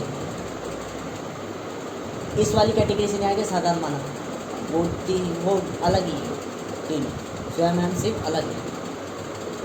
ठीक है, जिनसे उत्पत्ति हुई ब्रह्मांड। ये मैं व्यक्ति के जीवन की बात कर रहा हूँ, ऐसे व्यक्ति के जीवन की बात कर रहा हूँ, क्योंकि साधारण मानव और वशिष्ठ मानव को मैं बताऊँगा। ठीक है। और तीसरा व्यक्ति इस विधि को ज्ञात करा हुआ व्यक्ति, जिसने इस विधि को रहस्य रखा, अर्थात जिसको पता है ये चीज़ कैसे बनी है, जिसके पास इसका फॉर्मूला है, वो व्यक्ति। अब समझो यहाँ से मैं क्या समझा भाई, करके क्या लगा मैं। एक व्यक्ति जो कहता है मैं कुरकुरा खा रहा हूँ, क्यों खा रहा हूँ, वो ये बना कैसे मुझे नहीं लगाना, मुझे सिर्फ खाने से मतलब है। एक व्यक्ति कह रहा है मुझे इसका टेस्ट बनाना सीखना है, प्रत्येक चीज़ सीखनी है, एक एक चीज़ सीखनी है, इसकी विधि, तो वो ट्राई करना है, कोशिश करना है, मुझे जानना है इसमें ऐसा क्या क्या इंग्रेडिएंट है, क्या क्या चीज़ें हैं, वो चीज़ें। तो वो केवल ये नहीं जानना मसाले क्या, वो कह रहा है मसाले के अंदर भी कौन कौन से वो है, बहुत डीप जा रहा है, एक हार के बाद उससे कह रहा है मुझे इसके भीतर भी जानना है कि इलेक्ट्रॉन प्रोटॉन कैसा अरेंजमेंट है। इतने सारी चीज़ें को एक संग ज्ञात कर लेना बहुत अच्छा। और एक को पता है कौन सी चीज़ कहाँ है, आधार के बीच। एक तो अनजान है, वो अनजान जानना चाहता है कि अब वो इसके लिए कितने तरह के मसाले, कितने तरीके की वो मैनी टाइप्स ऑफ गलतियाँ करेगा, मिस्टेक करेगा। और एक पता प्रोसेस क्या, अगर उसने उसको प्रोसेस दे दिया, उसने इसको प्रोसेस दे दिया, तो ये वो गलतियाँ नहीं करेगा। हो सकता है मान के चलो एक कुरकुरे का पैकेट है, ठीक है, एक कुरकुरे का पैकेट है और यह है टकाटक का पैकेट। ठीक है, टकाटक का मसाला देखकर, सॉरी कुरकुरे वाले का मसाला देखकर टकाटक के मालिक ने सोचा यार मुझे कुरकुरे जैसा टेस्ट बना है, मुझे कुरकुरे जैसा क्या बोलते हैं ये पोटैटो मसाले बनाने, ठीक है, नमकीन्स बनानी है, ऐसी नमकीन बनानी जैसे ये कुरकुरे वाले बनाने। ट्राई करा, पता चला कोई अलग तरह का टेस्ट बन गया, उसने उसको लॉन्च कर दिया टकाटक के नाम से। अभी अलग तरीके से अगर वो कुरकुरे वाला उसको रेसिपी बता देता तो वो कुरकुरे तक ही सीमित हो जाता, पर जीवन क्या कह रहा था, नहीं मुझे टकाटक भी बनाना है। ठीक है, तो एक विधि में जानता है और एक विधि को अनजान है। विधियाँ अनेक तरह की हो जाएगी, अनगिनत तरह की हो जाएगी। क्यों विधियाँ भी, क्योंकि एक की विधि, अगर तुम एक चीज़ की मुझे कुरकुरे जैसे बनाना तो ये विधि सेम है, पर ये पता नहीं है इसलिए तुम अनजान हो। यही 3 तरह की चलेगी। साधारण व्यक्ति तो चिंता ही नहीं करेगा, साधारण व्यक्ति कहेगा मुझे केवल खाने से मतलब है, कोई मतलब नहीं, उसकी शुरुआत ही उसने कोशिश ही नहीं करी। तो कोशिश नहीं करोगे तो भाई खाते रहो जीवन में। पर एक ने कोशिश करी, कुरकुरे से टकाटक का निर्माण कर दिया, अलग तरीके की विधि निर्माण कर दी। अब उसने टकाटक वाले ने अपनी विधि का रहस्य रखा। अब कुरकुरे वाला जानना चाहता है टकाटक की सेल बनी, बताओ टकाटक के फॉर्मूला क्या है, मतलब जिसका फॉर्मूला जानने के लिए टकाटक बना, अब वही टकाटक का फॉर्मूला जानना चाहता है। ठीक है, तो ये महत्व रखता है जीवन में। ये भी वही है अगर इनको इल्यूजन से रियलिटी समझो तो यहाँ भी यही है कि एक चीज़ जो जानती होगी मेरे वास्तविक को वो अपने आप को वास्तविक दिखाएगी, पर वास्तविक में कोई रूप नहीं है। ठीक है, ऐसी परसेप्शन इसलिए कहते हैं जब तक तुम मुझे देखोगे तब तक मैं हूँ। एनर्जी ड्वेल नेचर भी दे देता है। जब तुम मुझे ऑब्जर्व करोगे तो मैं तुम्हें वेव की फॉर्म में दिखूँगा, बनाम पार्टिकल। पूर्णतः शांति भी तो यही कहती है कि जब मुझको सोचना भी बंद कर दोगे तब मैं हर पल, और यदि मुझे सोचोगे तो मैं हूँ ही नहीं। अगर तुम मुझे मानोगे तो मैं तुम्हारा मान तोड़ दूँगा, और यदि तुम मुझे नहीं मानोगे तो फिर तुम्हारे ये प्रमाण दूंगा कि तुम्हें मुझे मानना ही पड़ेगा। मैं तुम्हें तुम पर रखा है, तुम मानो या ना मानो, मैं उसी तरीके का रूप धारण कर लूँगा। यदि तुम परिवर्तन कर रहे हो तो मैं दोहराव कर दूँगा, यदि तुम दोहराव कर रहे हो तो मैं परिवर्तन करूँगा। क्यों? क्योंकि निरंतर रखना है पहचान। जब तुम कहोगे सब कुछ मैं हूँ तो मैं कहूँगा मैं कुछ भी नहीं हूँ, और जब तुम कहोगे मैं सब कुछ नहीं हूँ तो मैं कहूँगा मैं सब कुछ हूँ।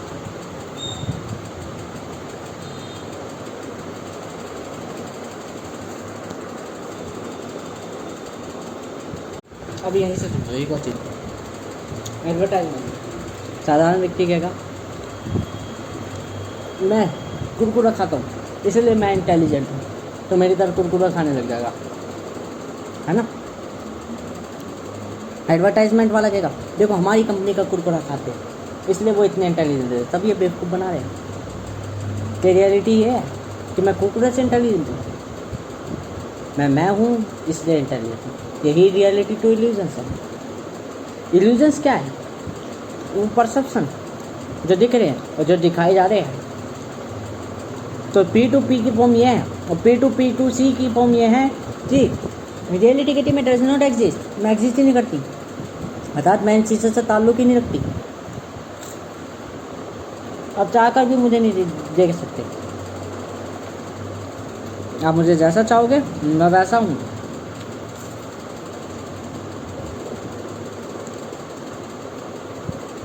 ऐसे ध्यान रखो। जब मैं रामपुरा गया तो मेरी बहन के लिए मेरे फादर एक छोटी सी बाइक लाए, चलाने वाली साइकिल सी, 1000 रुपये की। वो बता रहे कि कार भी मिल रही थी इलेक्ट्रिक की 4500 रुपये की, पर मैंने कहा 4500 की बड़ी महंगी है तो मैं लाया नहीं। तो मेरे मन में आज पहली बार जीवन में एक भावना उत्पन्न हुई, जो अमीर लोग आपको फंसाएंगे क्या करें, क्योंकि उनको अपना धंधा बनाना है। एक भावना उत्पन्न हुई कि मैं क्यों नहीं खरीदूं। यही ध्यान रख लेना, कितना भी बड़ा बुद्धिमान क्यों ना हो, कितना भी बड़ा बलवान क्यों ना हो, एक पल में अपनी बुद्धि खो देगा, एक पल में अपना बल खो देगा, एक पल में अपनी सोच समझ भूल जाएगा, एक पल में चीज़ों में प्रभावित हो जाएगा। सूक्ष्म पल में तो वो रहेगा ही रहेगा प्रभावित। बेहतर यह माँ इंतज़ार करो, ध्यान रखो, धैर्य रखो, ध्यान मत रखो मतलब धैर्य रखो, ध्यान ये रखो कि मेरे पे मेरा नियंत्रण ना खो रहा हो पूर्ण रूप से। अभी तुरंत कुछ मत करो, सिर्फ शांत रहो। 10 मिनट बीतेंगे, 20 मिनट बीतेंगे, 1 घंटा बीतेगा, उस जगह से निकलो। जब निकल जाओगे तो दिमाग में अकल आएगी कि मान लो मैंने 4500 की अगर कार खरीद के भी दे दी, तो मेरी बहन जब 1000 रुपये की कार में खुश है, मात्र मेरी एक भावना ही तो है। क्योंकि आप नहीं जानते, जब आप पैसे की कीमत नहीं करते, संसाधन श्राप देते हैं। ये मेरे वचन हैं। मैं प्रत्येक जीव में हूँ, प्रत्येक जीव में। जब किसी औरत के संग बलात्कार हो रहा है, बलात्कार कर रहा हूँ, तो करने वाला कुछ नहीं कहता, करने वाला मज़ा ले रहा होता है, और जिसके संग हो रहा होता है वो श्राप देती है। वो श्राप अर्थात मैं वचन बोलता हूँ, और जब मैं वचन बोलता हूँ तो वो काल बन के सामने आ जाते हैं। मूलतः समझ ध्यान रखिए, जिसके संग बलात्कार हो रहा है, जो बलात्कार कर रहा है वो मैं खुद हूँ, दोनों मैं हूँ। जो देख रहा है वो भी मैं हूँ। तीनों की भावनाओं का आकलन करके मैं हिसाब लगाता हूँ कब किसको क्या देना है। जो देख रहा है वो भी पापी, जो कर रहा है वो भी पापी, जिसके संग हो रहा है वो भी पापी। पर किस किस चरण में पापी है ये मैं तय करूँगा। जो देख रहा है उसके संग जब होगा तो दुनिया उसको देखेगी, जिसके संग हो रहा है तो उसको मौका दिया जाएगा दूसरे के संग करने का। और जो कर रहा है उसको ये रियलाइज़ कराया जाएगा कि दर्द क्या होता है, शर्म क्या होती है। तीनों चीज़ें, ये चीज़ें मैं तय करूँगा। मुंह से निकली एक ध्वनि भी मैं ही हूँ, ऊर्जा ही है जो चीज़ों को चला रही है, गतिमान है।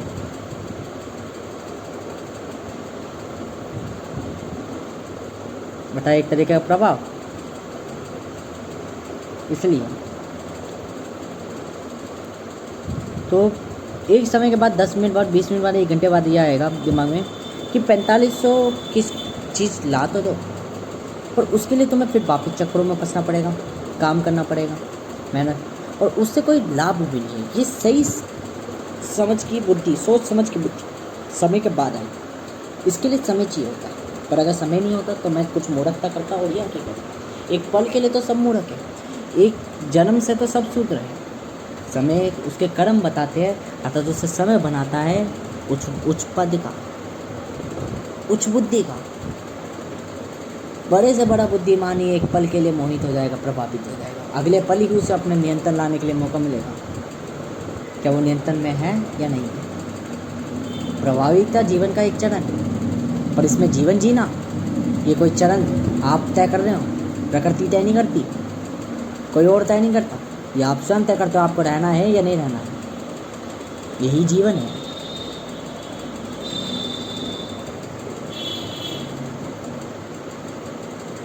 इसलिए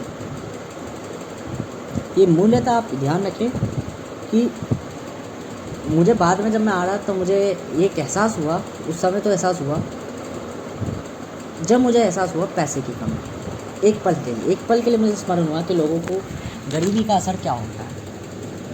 पर मैं मानव नहीं हूँ, मैं कोई जीव नहीं हूँ जो प्रभाविकता हूँ, मैं प्रभावित हो जाऊँगा इतनी जल्दी। मैं सोच समझ की बुद्धि रखता हूँ, मैं अपने निर्णयों को बदलना जानता हूँ अपने अनुसार, इसलिए मैं व्यक्ति से विशिष्ट हूँ। मैं गरीबी में जीकर भी अमीरी के चस्के नहीं गाऊँगा। क्यों नहीं गाऊँगा? क्योंकि मुझे पता चल जाएगा मेरी गरीबी ने मुझे काबिल बनाया है, तो मैं गरीबी में जीना ही पसंद करूँगा।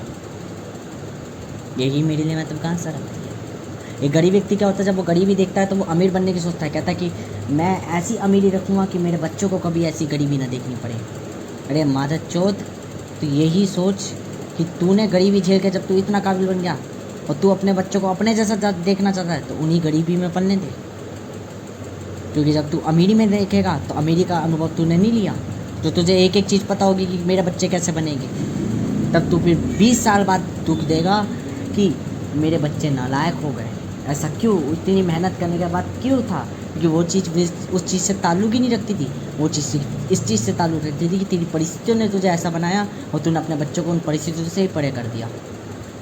बल्कि तुझे संतुलन रखना चाहिए था कि जो गरीबी मैंने झेली है उतनी ना झेलनी पड़े, पर एक हद तक झेले। तूने दोनों के पालन करने की जगह जब तूने पूर्ण जीवन में दुख झेला, तेरा दुख अत्यधिक होगा तो तुझे सुख की कामना हुई, ठीक है। और जिसने सुख ही सुख झेला है वो दुख की कदर नहीं करता होगा, वो दुख को कुछ मानता ही नहीं होगा कि उसके बच्चों को कभी दुख ही होगा, उसने दुख को कभी समझा ही नहीं।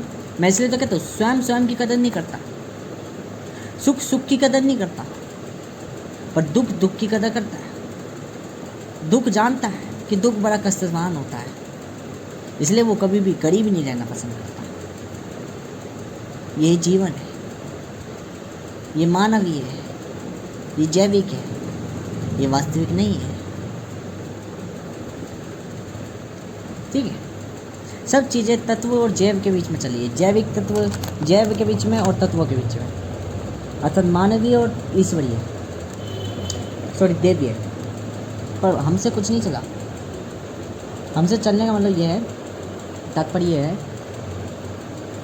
ऐसी कोई चीज़ नहीं, ना तो हम कोई तत्व है जो चक्रण करे, और ना ही हम कोई क्या बोलते हैं जीव है जो मृत्यु को मृत्यु पाए। हम पूर्ण हैं अपने आप में। तत्व यानी वायु होगी, ऊष्मा होगी, जिनका प्रकाशित होना प्रकृति का भाग है, हम प्रकृति के भाग नहीं है। इसलिए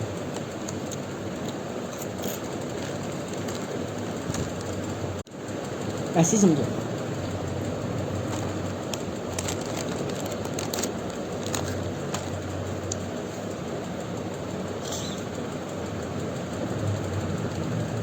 किसी भी एनर्जी को, किसी भी चीज़ को देखना हो, डुअल नेचर को देखना हो, तो आप समझो, देखोगे तो मानोगे, मानोगे नहीं तो देखोगे नहीं। चरण है हर किसी का अलग अलग। मैं इसमें ज़्यादा नहीं कंफ्यूज करना चाहूँगा। अब मैं कहीं और आना चाहूँगा, एक और स्टेज में। मैंने एक चीज़ घर से जब मैं जा रहा था तो मेरे ध्यान में आया कि लड़की को अप्रोच करा जा सकता है, पर जिसको चाहते हो उसी को अप्रोच करो। मैं एक चीज़ को स्टक मान के बैठा था। मैंने ये तो कहता कि उस चीज़ की कीमत बढ़ जाएगी जब तुम उस चीज़ को स्टक मानोगे। पर ये भी तो नहीं कि हर किसी को अप्रोच करते रहो। तो क्या बोलते हैं, जीवन जो है हर किसी को अप्रोच करते रहो तो क्या बोलते हैं, जीवन जो है तुम प्ले बॉय खिलाओगे, तुम्हारी कौन सी कीमत रहेगी। देखो सर, मैं कहना चाहता था, जब तुम किसी एक लड़की को मान लोगे कि मुझे इसी को अप्रोच करना और इसने इग्नोर करते ना कहना है, या ये सोचा तुमने कि ये ना कह दे, कभी ये वो ना कर दे, ये ना कर दे, क्योंकि तुम्हें केवल वही चाहिए, तो तुम्हारे लिए उसकी कीमत बहुत बढ़ गई। और तुम ही हो, जब तुम 100 जगह मुंह मार रहे हो, हज़ारों जगह मुंह मार रहे हो, तो तुम एक प्ले बॉय खिलाओगे तो तुम्हारी कोई खुद की कीमत नहीं रहेगी। तो एक जगह किसी और की कीमत घट बढ़ रही है क्योंकि तुमने उसके आउटकम नहीं बदले, और एक जगह तुम्हारी कीमत घट बढ़ रही है क्योंकि तुम सब में मौका मार रहे हो, मुंह मार रहे हो। मैं भी तो ये कहना चाहता हूँ, तुम मैच करो। तुम इस चीज़ को पहले तो हटाओ। ये चीज़ लिमिट तय कर दी एक लड़की को, तुमको कोई बदसूरत भी मिली ना, मैं उस पर भी अप्रोच मारूंगा। रास्ते में कोई अगर बदसूरत भी मेरी तब दिख रही है तो उससे हाय हेलो करूँगा, उससे वो धीरे धीरे आदत बनेगी। मैंने ये तो कहा कोठे वाली के संग जाके सेक्स कर, अपने यहाँ प्रवृत्ति आ जाएगी। मैंने कही नहीं, मैंने अपने आप को डायनामा नहीं डाला कि 3-4 दिनों से मैं बहुत ये सोच रहा था कि मैं किसी को पीट दूँ पकड़ के। आज एक अंकल मैंने 2 मिनट में सुना दिया कि अब मैं घूमा कि अंकल ने मुझे ऐसा कहा, वो कहा, ये कहा। अंकल की खुद की गलती क्या आएगी, और इस चीज़ का मुझे बुरा भी नहीं लग रहा। समय के संग में इतना बुरा हो जाता हूँ, जैसे जैसे लोग मिलते हैं उनको हैंडल करना सीख लेता हूँ मैं, आदत पड़ जाती है। और मैं थोड़ा गरीब रहता हूँ क्योंकि मैं हर बार चिंतन करता रहता हूँ, तो मेरा असर ही कुछ और होता है। तो ऐसी लड़की को बदलो, अनगिनत लड़की आएगी, अप्रोच डालो, जो पट जाए उसको बातें करो, देखो, समझो, जांचो, पहचानो, ज्ञात करो, और फिर उसको छोड़ दो किसी और की तरफ। उससे जानो बिहेवियर जैसे आ जाए, फिर मौके वाले में भी डालो। नहीं बेटी, कोई भाड़ में जाए और देखो। अब एक हद तक माननी है चीज़ें, एक हद तक सीखनी है, एक समय तक सीखनी है, उसके बाद चीज़ें छोड़ देनी है चीज़ें। क्यों? ज्ञान सीखना था, लड़की तो सिर्फ बहाना था। लड़की सिर्फ बहाना था, माया सिर्फ बहानी थी, माया सिर्फ एक भ्रम था, वास्तविक में योग्यता सीखनी थी, एक हुनर सीखना था। अब कुछ और सीखे सकते हो।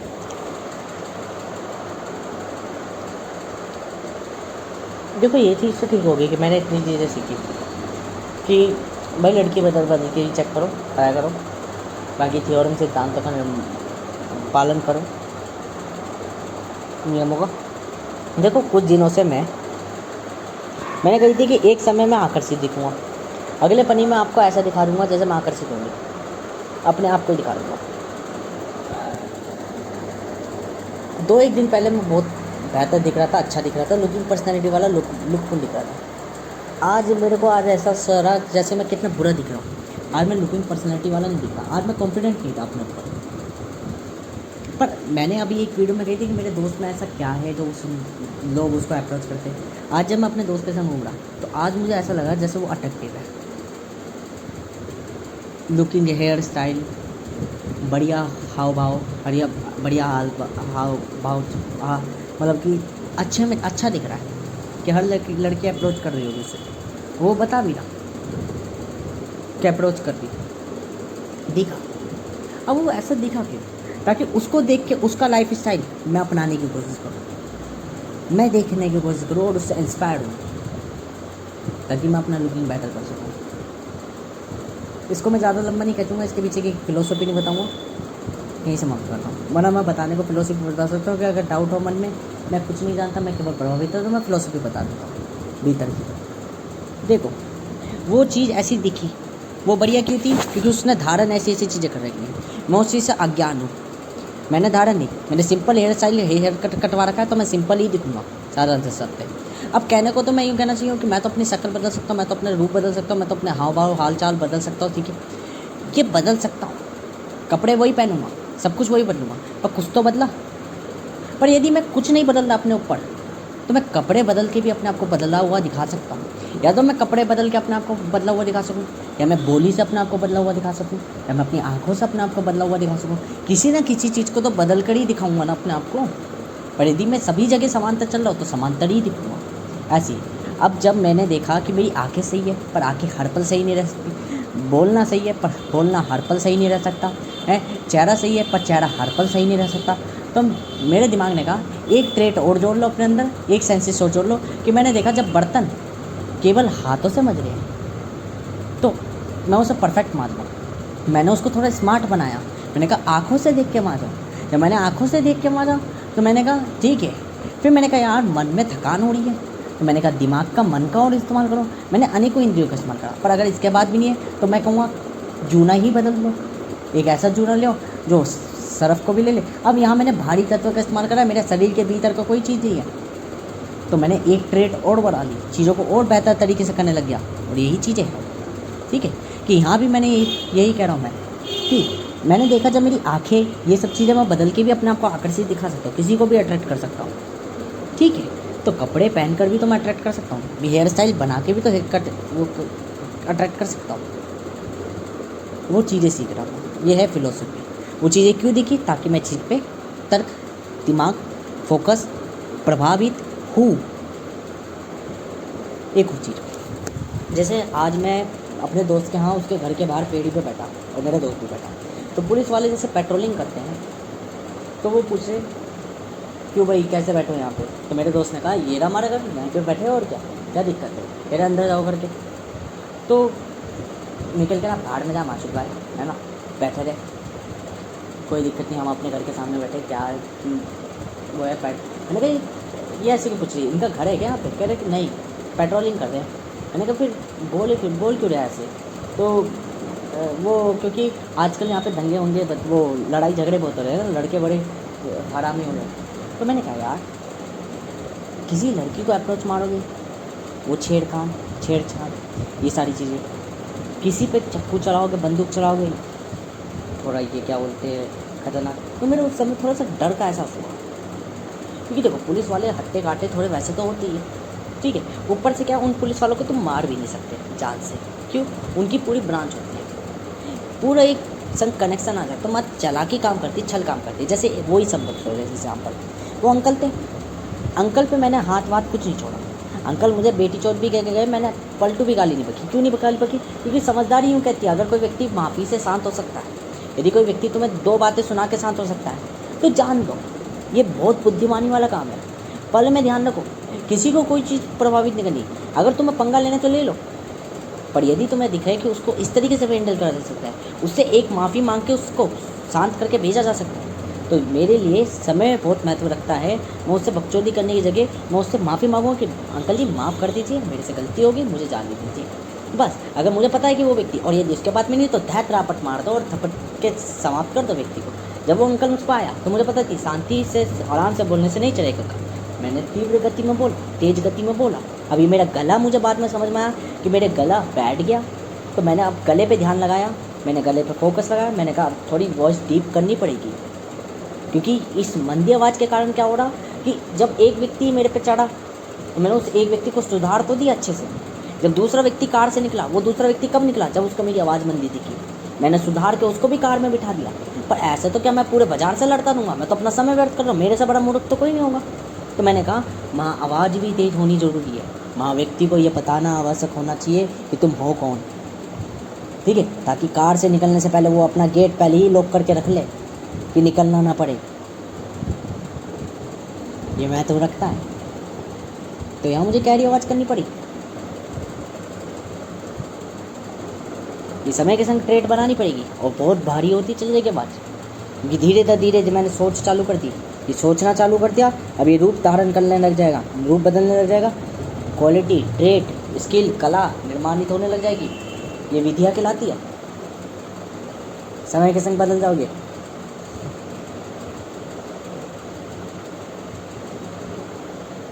ठीक है, तो मेरे दोस्त मुझे आज पतला पतला सा दिख रहा, अब मैं पतला, वो पतला क्यों दिख रहा? एक तो वो पतला हो रहा है और मैं थोड़ा थोड़ा मोटा मोटा हो रहा हूँ, मतलब मैं तंदुरुस्त हो रहा हूँ। ठीक है, क्या मैं चीज़ें ट्रेड चुरा रहा हूँ? नहीं, वो पतला अलग तरीके से हो रहा, प्रक्रिया उसकी अलग है, मेरी प्रक्रिया अलग है, पर एक तरीके से कह सकते हो। वो मोटा क्यों था? क्योंकि मैं पतला था। मैं पतला अब मोटा हो रहा हूँ तो वो पतला हो रहा है। साधारणतः ऐसी बात है। ठीक है, कि मेरे प्रभाव हर जगह अलग अलग तरीके से दिखते हैं। क्या मैं उसकी चीज़ें चुरा रहा हूँ? नहीं, वो कह भी सकते हैं पर नहीं भी। ठीक है, जैसे मैंने कही थी कि एक औरत कह रही मैं उसकी उम्र चुरा रहा हूँ, पर मैं 19 वर्ष का था, वो 30 वर्ष की थी।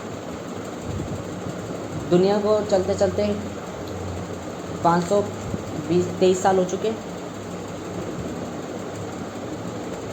उस बुढ़िया की उम्र होगी 553 साल, और उसको ऐसा लग रहा है उसकी उम्र 40 साल हुई है। उसने आसपास देखा कि उसके लोग बड़ी जल्दी जल्दी मरने लगे, बहुत तीव्र गति से मरने लगे। उसको उसकी आयु लग रही कि अब तक उसके सिर्फ 10 साल ही बीते मेरे साथ, और मैं अब भी जवान दिख रहा हूँ, अर्थात 19 साल का दिख रहा हूँ, और वो बुढ़ी दिखने लग गई 553 साल की। पर रियलिटी समय जानता था, रियलिटी प्रकृति जानती थी कि मैं अमर हूँ, मैं 19 साल का अब भी हूँ, तब भी था और रहूँगा। और वो औरत 553 साल की हो चुकी, शरीर बुढ़ा हो चुका, मर नहीं रही।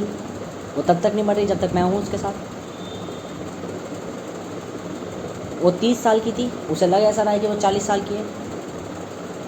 523 साल में उसके आसपास के लोग 80-80 साल के हो के मर गए, 3 या 5-6 बार उसकी पीढ़ियाँ मर गई, और उसे एहसास नहीं हो रहा।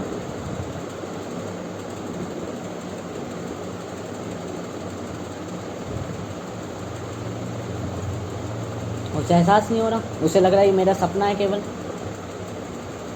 और फिर वो एक समय के बाद मुझे कहेगी तुम मेरी उम्र चुरा रहे हो, तुम भी मेरे संग कुछ कर रहे हो। वो फिर मुझे भगा देगी अपने पास से, कहेगी तुम मेरी दुनिया से चले जाओ, और फिर उसकी मौत हो जाएगी। तो मैंने कुछ नहीं करा। ठीक है, मैंने कुछ किसी का नहीं चुराया। बस फिर वेदों में, सिद्धांतों में ये लिख दिया जाएगा, शास्त्रों में, कि डेविल, शैतान जब भी किसी के पास होता है तो वो उम्र चुरा लेता है, वो आत्मा मांग लेता है। मैं नहीं मांग रहा था ऐसी कि भाई डेविल आपकी सोल मांग लेता है, वो अपने अंदर समा लेता है। मैं नहीं संभाला। आपने कहा मुझे मानव जीवन जीना है, मैंने कहा बकरा है, कोई बात नहीं, मैं आपको ज्ञान सिखाऊंगा मानव करते हुए। मैं भेदभाव नहीं करता। पता चला इससे पहले मौत चाहिए, समाप्त करना पड़ेगा ये शरीर। मैंने शरीर कटवा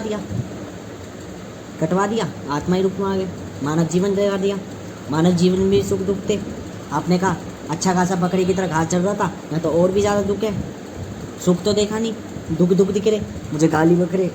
फिर कहा मुझे ईश्वर में परिवर्तित होना है, फिर मैंने ईश्वर में परिवर्तित करा दिया। फिर कहा कि मुझे और परिवर्तित होना है, मुझे सबसे सर्वशक्तिशाली बनना है, तो मैंने आपको अपने में समा लिया। मैंने क्या गलत करा? मैंने तो आपकी इच्छाएं पूर्ण करी है, फिर भी आप मुझे कहो मेरी सोल कैप्चर कर दिया। क्योंकि अंत में आके समझ लेना, किसी भी रंगों को मिला के सारे रंग मिल के काला रंग ही बनना है। अच्छा, मुझे में समा रहना है। अगर पूर्ण रियलिटी जानोगे मेरे बारे में,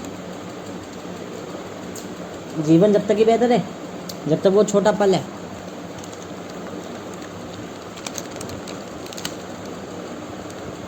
उसके बाद पूर्णतः शांति या पूर्णतः शांति कुछ नहीं है।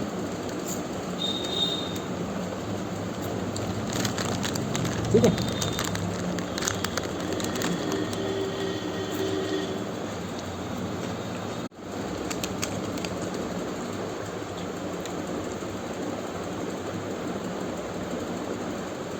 अब समझो।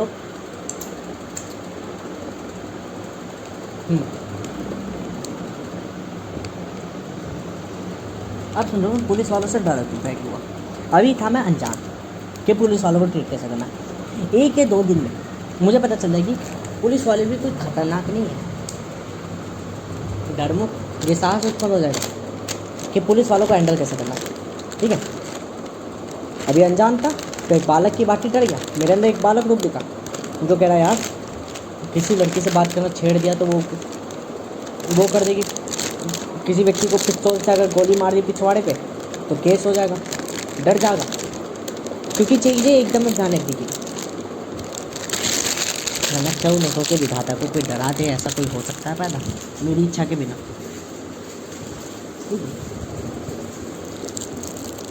वास्तविक व्यक्ति को इल्यूजन्स डरा दे, ऐसा हो सकता है वास्तविक व्यक्ति की इच्छा के बिना? नहीं। तो ऐसे समझो जीवन में डाटा में ट्रिग्नोमेट्री में क्या कहा कि एक व्यूअर है, व्यूअर मतलब एक विशेष व्यक्ति जो फोकस से अलग है, अलग हरकतें करता है, और बाकी फोकस जो उसको प्रभावित करते हैं। फील्डिंग के जितनी जितनी नज़दीक जाएगा वो अपने पद धारण करता रहेगा। वॉचर से क्रिएटर, क्रिएटर से ऑपरेटर, ऑपरेटर से वो कंट्रोलर, कंट्रोलर जो पूरी चीज़ को कंट्रोल करता है, अपने अनुसार एक चक्रण करा सकता है पूरी फील्डिंग को, जैसा रूप चाहे वैसा धारण करवा सकता है एक माया को, व्याप्ति को। ठीक है, तो ये पूर्ण केंद्र होगा। केंद्र यानी केंद्र में बैठा हुआ, जैसे एक चक्के को घुमाना हो तो कहाँ से घुमाओगे? केंद्र से घुमाओगे, ताकि फोर्सेस इक्वल्स लगे और चक्का आराम से घूमे। और यदि साइड से घुमाओगे तो क्या घूमेगा? रिंग वाइज घूमेगा। रिंग वाइज नहीं घुमाना, रिंग वाइज घूमे तो सेंटर से रिंग में आ जाएगा और फिर आपकी उंगली के इर्द गिर्द घूम रहा है। जैसे एक कड़ा है, कड़े को यूँ घुमाओगे तो रिंग वाइज घूमेगा, कड़े की लेंथ ऐसे घूमेगी, उसकी रेडियस बन जाएगा उसका डायमीटर। और अगर किसी भी चीज़ को हैंडल रखना है तो सेंटर से करना पड़ेगा, सेंटर से बैलेंस रखना पड़ेगा, वरना चीज़ अनस्टेबल हो जाएगी। यही चीज़ कंट्रोलर यही करता है, स्टेबलाइज सेंटर पॉइंट होता है फील्डिंग के। फील्डिंग यानी गोल चक्कर। अब समझो फील्डिंग में अनेक अनेक जगह लेयर्स बाय लेयर्स में फोकस की इंटेंसिटी बढ़ती चली जाएगी जितने वो सेंटर के बगल में आती चल जाएगी। उससे पहले रेयरर होंगे सब एग्जाम। अब समझो 19 वर्ष से पहले सारे दुख प्रकट होगी, 19 वर्ष से पहले सारे फोकस प्रभावित करेगी। ऑल अराउंड ऑफ फोकसिस, इन सब फोकसिस का मिलन जुलन होगा। All around of focuses fielding के बाहर होगा और वो फील्डिंग को अपने अनुसार चलाएगा। उस फील्डिंग में जो व्यूअर है वो वर्क कर रहा होगा, पर व्यूअर एंड टू एंड एक छायांतर व्यक्ति, एक ब्रह्मा है जो कि फील्डिंग के भीतर है, और उसी के भीतर की आत्मा वास्तविक में वो ऑल अराउंड ऑफ फोकस ही है। डायमेंशन ऑफ ट्रिग्नोमेट्री ये कहती है। मैं भी तो क्या कह रहा हूँ, परसेप्शंस मैं ही पर्सपेक्ट करूँगा अपने आप को। जब मैं पर्सपेक्ट करूँगा तब मैं रियल हूँ, और यदि मैं अपने आप को ही पर्सपेक्ट ना करूँ, अगर पार्टिकल को ना देखे तो वो पार्टिकल को पार्टिकल की फॉर्म में नहीं देख पाएगा, फिजिकल फॉर्म में नहीं देख पाएगा। और यदि फिजिकल फॉर्म में देखना है तो उसको देखने के लिए अपने रूप धारण करने पड़ेंगे चार। विधाता का जो देख रहा होगा, जिससे चीज़ें रियल लगेगी, कल्पना बुनेगी। उस कल्पना के भीतर रचयिता का जो चीज़ें रच रहा होगा, जो चीज़ों से परे है और चीज़ें रच रहा है, जिसके कारण प्रभाव उत्पन्न हो रहे। हर तरह का व्यक्ति नियमों द्वारा, फिर उन नियमों के मिलन से कर्तापन देगा, जो कृति करेगा, कार्य करेगा, जो अलग अलग काम करेगा और उनमें इम्परफेक्ट कराएगा, अर्थात उसे दुख प्रकट हो गया, उसे दुख महसूस हो गया कि चीज़ें मेरे अनुसार नहीं चल रही। और फिर नाथ पनपेगा जो वो चीज़ों को अपने अनुसार चलाने लगेगा। मतलब समझ लो इंसानों में वो सॉरी व्यक्तियों में बता दो, दो व्यक्ति बनाए, एक नर और एक नारी। ठीक है, विधाता ने रचना करी ब्रह्मा की कल्पना करी। ब्रह्मा वो जो चीज़ों को रचना, मतलब ब्रह्मांड की रचना करी, या मान के चलो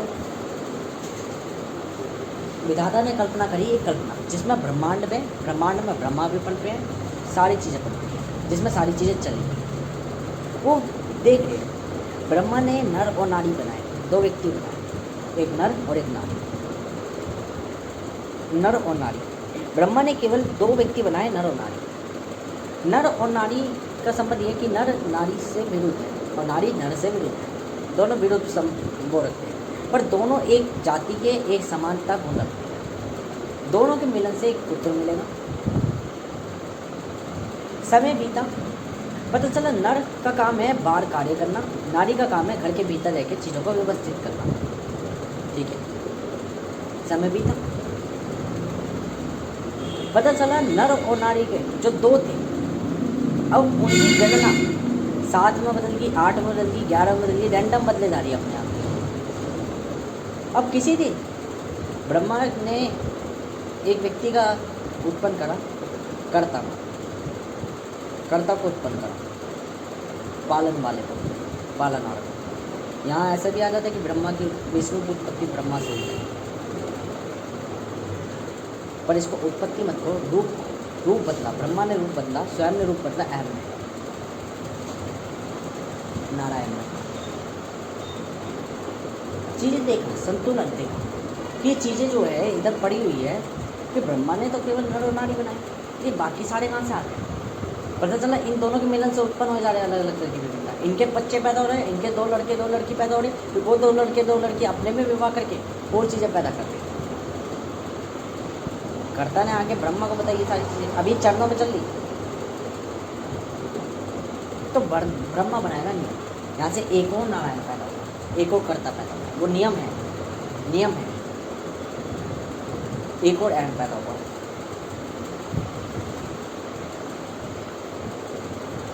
उसने क्या कर दिया, एक पीढ़ी के भीतर ही अगर अपने भाई बहनों में विवाह कर लो तो आनुवंशिक बीमारी के कारण एक समय के बाद विवाह होना बंद हो जाएगा। ठीक है, तो पता चला समय परिस्थिति ये सारी भी तत्व रूप बदल गया चीज़ों का, तो चीज़ें जटिल होती चली गई। अब पता चला कि एक पीढ़ी तो नहीं, पर पीढ़ी भी एक हद तक रहती है, 3 या 4 पीढ़ी तक ही रहती है। मान लो आपका दादा था, परदादा था, आपका दादा था, आपका पिता था और आप हो। अब आपके बच्चे जो आपके परदादा की दूसरी संतान के बच्चे थे उनसे विवाह कर सकते हैं, क्योंकि आनुवंशिक बीमारी समय और परिस्थिति के खेल में बदल जाती है। जिसे कहते थे जाति कि वर्ग भी चरणों में बदल जाते। फिर कर्ता परेशान हुआ, कर्ता ने फिर ब्रह्मा ने एक और चीज़ का रचना करा, मृत्यु का आवरण करा कि इनकी मृत्यु करो, इनमें संतुलन बिगड़े। रचयिता बनाता चला गया, रचयिता निर्माण करता चला गया, कर्ता उनका अंत करता चला गया, अर्थात कर्ता उनका निर्धारण करता चला गया कब इनकी मृत्यु हुई। कर्ता भी सारे रूप धारण करता। अब ये जो ब्रह्म था ये ब्रह्मांड की उत्पत्ति से पहले जन्म और मृत्यु ये ब्रह्मांड की उत्पत्ति से पहले थे। अगर शिव और स्वयं और उनके बाद पूर्ण प्रवृत्ति हुई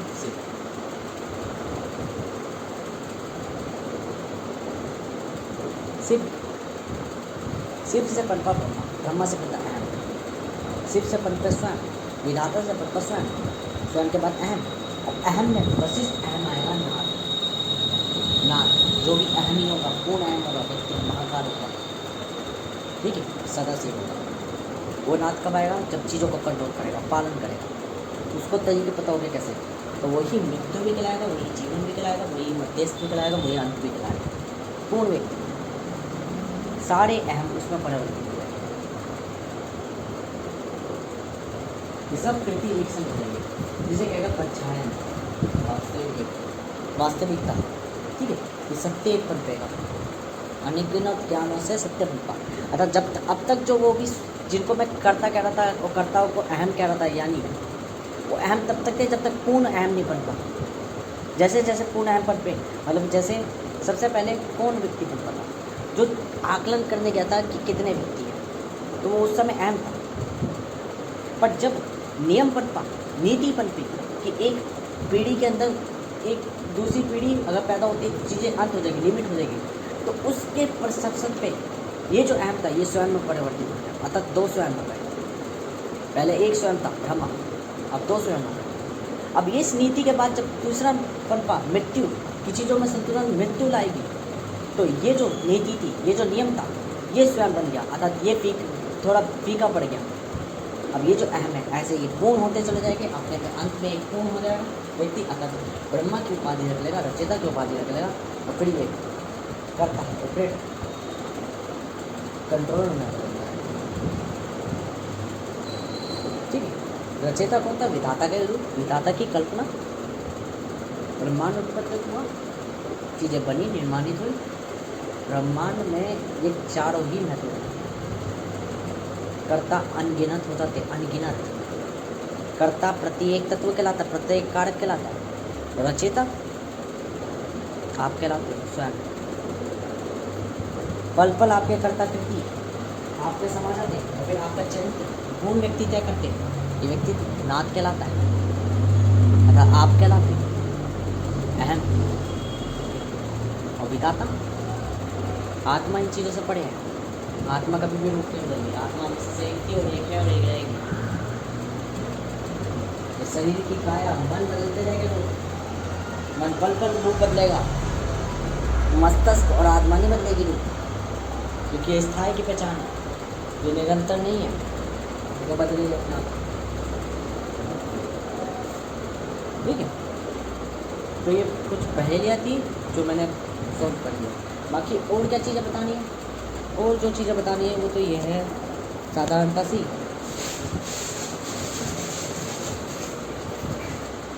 अगर और चीज़ों की बात करें तो और क्या चीज़ें बतानी, तो और चीज़ें तो ये है साधारणता सी जीवन। और क्या क्या चाहिए था आज मैंने, ये तो 3-4 चीज़ें जानी थी, और क्या जानी थी।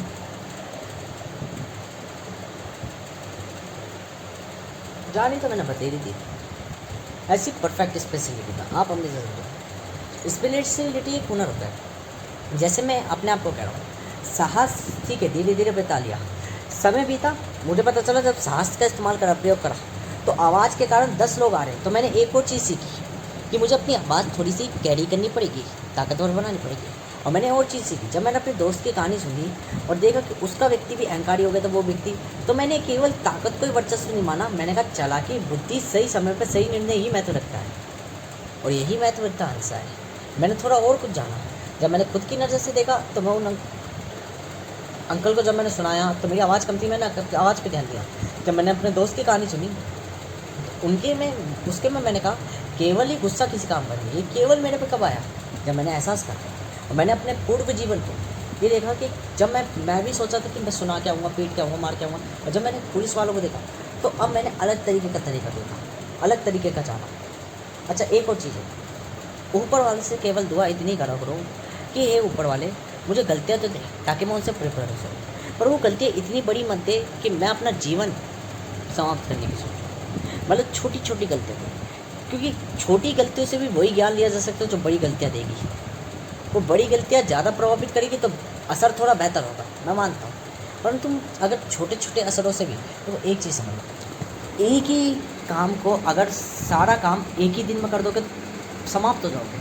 अगर सारी कसरत एक ही दिन में 24 घंटे कसरत करने लग जाओगे तो मर जाओगे, हार्ट भी इतने नहीं संभाल पाएगा। प्रतिदिन आधा आधा घंटा अगर कसरत करोगे, वही काम तोड़ तोड़ के हो सकता है। यूपर वाले से भी यही दुआ करते रहो कि मुझे योग्य तो बना, धीरे धीरे बना। जैसे मैं योग करता हूँ, मैं कसरत करता हूँ, मैं व्यायाम करता हूँ, ठीक है। अब मैं व्यायाम में यूँ कहता हूँ कि मैं प्रतिदिन 1.5 घंटा एक्सरसाइज नहीं कर रहा, परंतु मैं कर तो रहा हूँ ना, मैं कोशिश तो कर रहा हूँ डेली। मैं कभी हर दिन नहीं कर रहा, चलो कोई दिक्कत नहीं, पर दूसरे दिन तीसरे दिन कुछ तो कर रहा हूँ, तो मेरा शरीर वापिस डिफॉर्म नहीं होगा। तो ये हकीकत है कि जटिलता है, प्रभाविकता इतनी जल्दी नहीं आती। जो जटिल प्रभाविकता होती है वो धीरे धीरे ही आती है। रूप आपका एकदम में नहीं बदलता, धीरे धीरे बदल जाता है। ये धीरे धीरे क्यों जरूरी है? क्योंकि मैं ही देख रहा हूँ, अगर मैं एक ही दिन में 12 घंटे की कसरत कर लूँगा तो मैं थक जाऊँगा। मैं अगर प्रतिदिन 1-1.5 घंटे की करूँगा तो मेरे शरीर को समय कम मिलेगा अपना पूरे कपड़े करने के लिए। जब मैंने 20-25 दिन एक्सरसाइज भर के कर ली, लगातार एक आधा घंटा डेली करता था, अब मैंने एक आधे दिन का अगर मैं गैप भी ले रहा हूँ कोई दिक्कत नहीं, मैं दूसरे दिन वापस कर रहा हूँ। अगर मैं एक दिन छोड़ के भी कर रहा हूँ, 3 दिन फिर मैं लगातार करूँगा, 4 दिन में, तो इसके लिए गति चाहिए होती है। गति कब आएगी? जब दिल टूटेगा लाल। सपोज करो आपको एक स्वीटी ब्यूटी पाई मिली, एक खूबसूरत लड़की मिली, आपने उस लड़की को पाने के चक्कर में मेहनत करनी चालू करी, कसरत करनी चालू करी। एक समय के बाद अब वो दिखनी बंद होगी। तो शुरुआत में असर रहेगा बहुत लंबे समय तक, जैसे 1 महीना हो गया, 1.5 महीने तो तुमने अपने काया को पूरा बदला। 1.5 महीने के बाद तुम उस लड़की के बारे में सोचना बंद कर दोगे, क्योंकि वो दिखनी बंद होगी। धीरे धीरे समय के संग प्रभावित होना बंद कर दोगे। अब 1.5 महीने के बाद जैसे ही तुमने प्रभावित करेगा, किस्मत तुम्हें उस लड़की को एक बार तुम्हें तुम्हारा दिखा देगी और फिर गायब कर देगी। उससे क्या होगा? 1.5 महीने की गति और तीव्र होगी। वही मछली वाला एग्जाम्पल, ठीक है, साइकोलॉजी में, कि गति और तीव्र होगी, और ये तीव्र गति ही परिवर्तन जल्दी करेगी। मैं तो ये इसलिए अब जैसे कसरत थोड़ी मंदी हो चुकी है। कसरत क्यों मंदी हो चुकी है? क्योंकि आकर्षता नहीं है। समय बीतेगा, आकर्षता और बढ़ जाएगी, फिर वापस इंटेंसिटी से काम करेगा। तो इंटेंसिटी कब होगी? जब इच्छा एकदम में नई नहीं होगी, नई नई इच्छाएं बतेरी चीज़ें करा देती है। बस मैं यही समाप्त कर रहा हूँ, कुछ और बोलना होगा अगली वीडियो में बोलूँगा।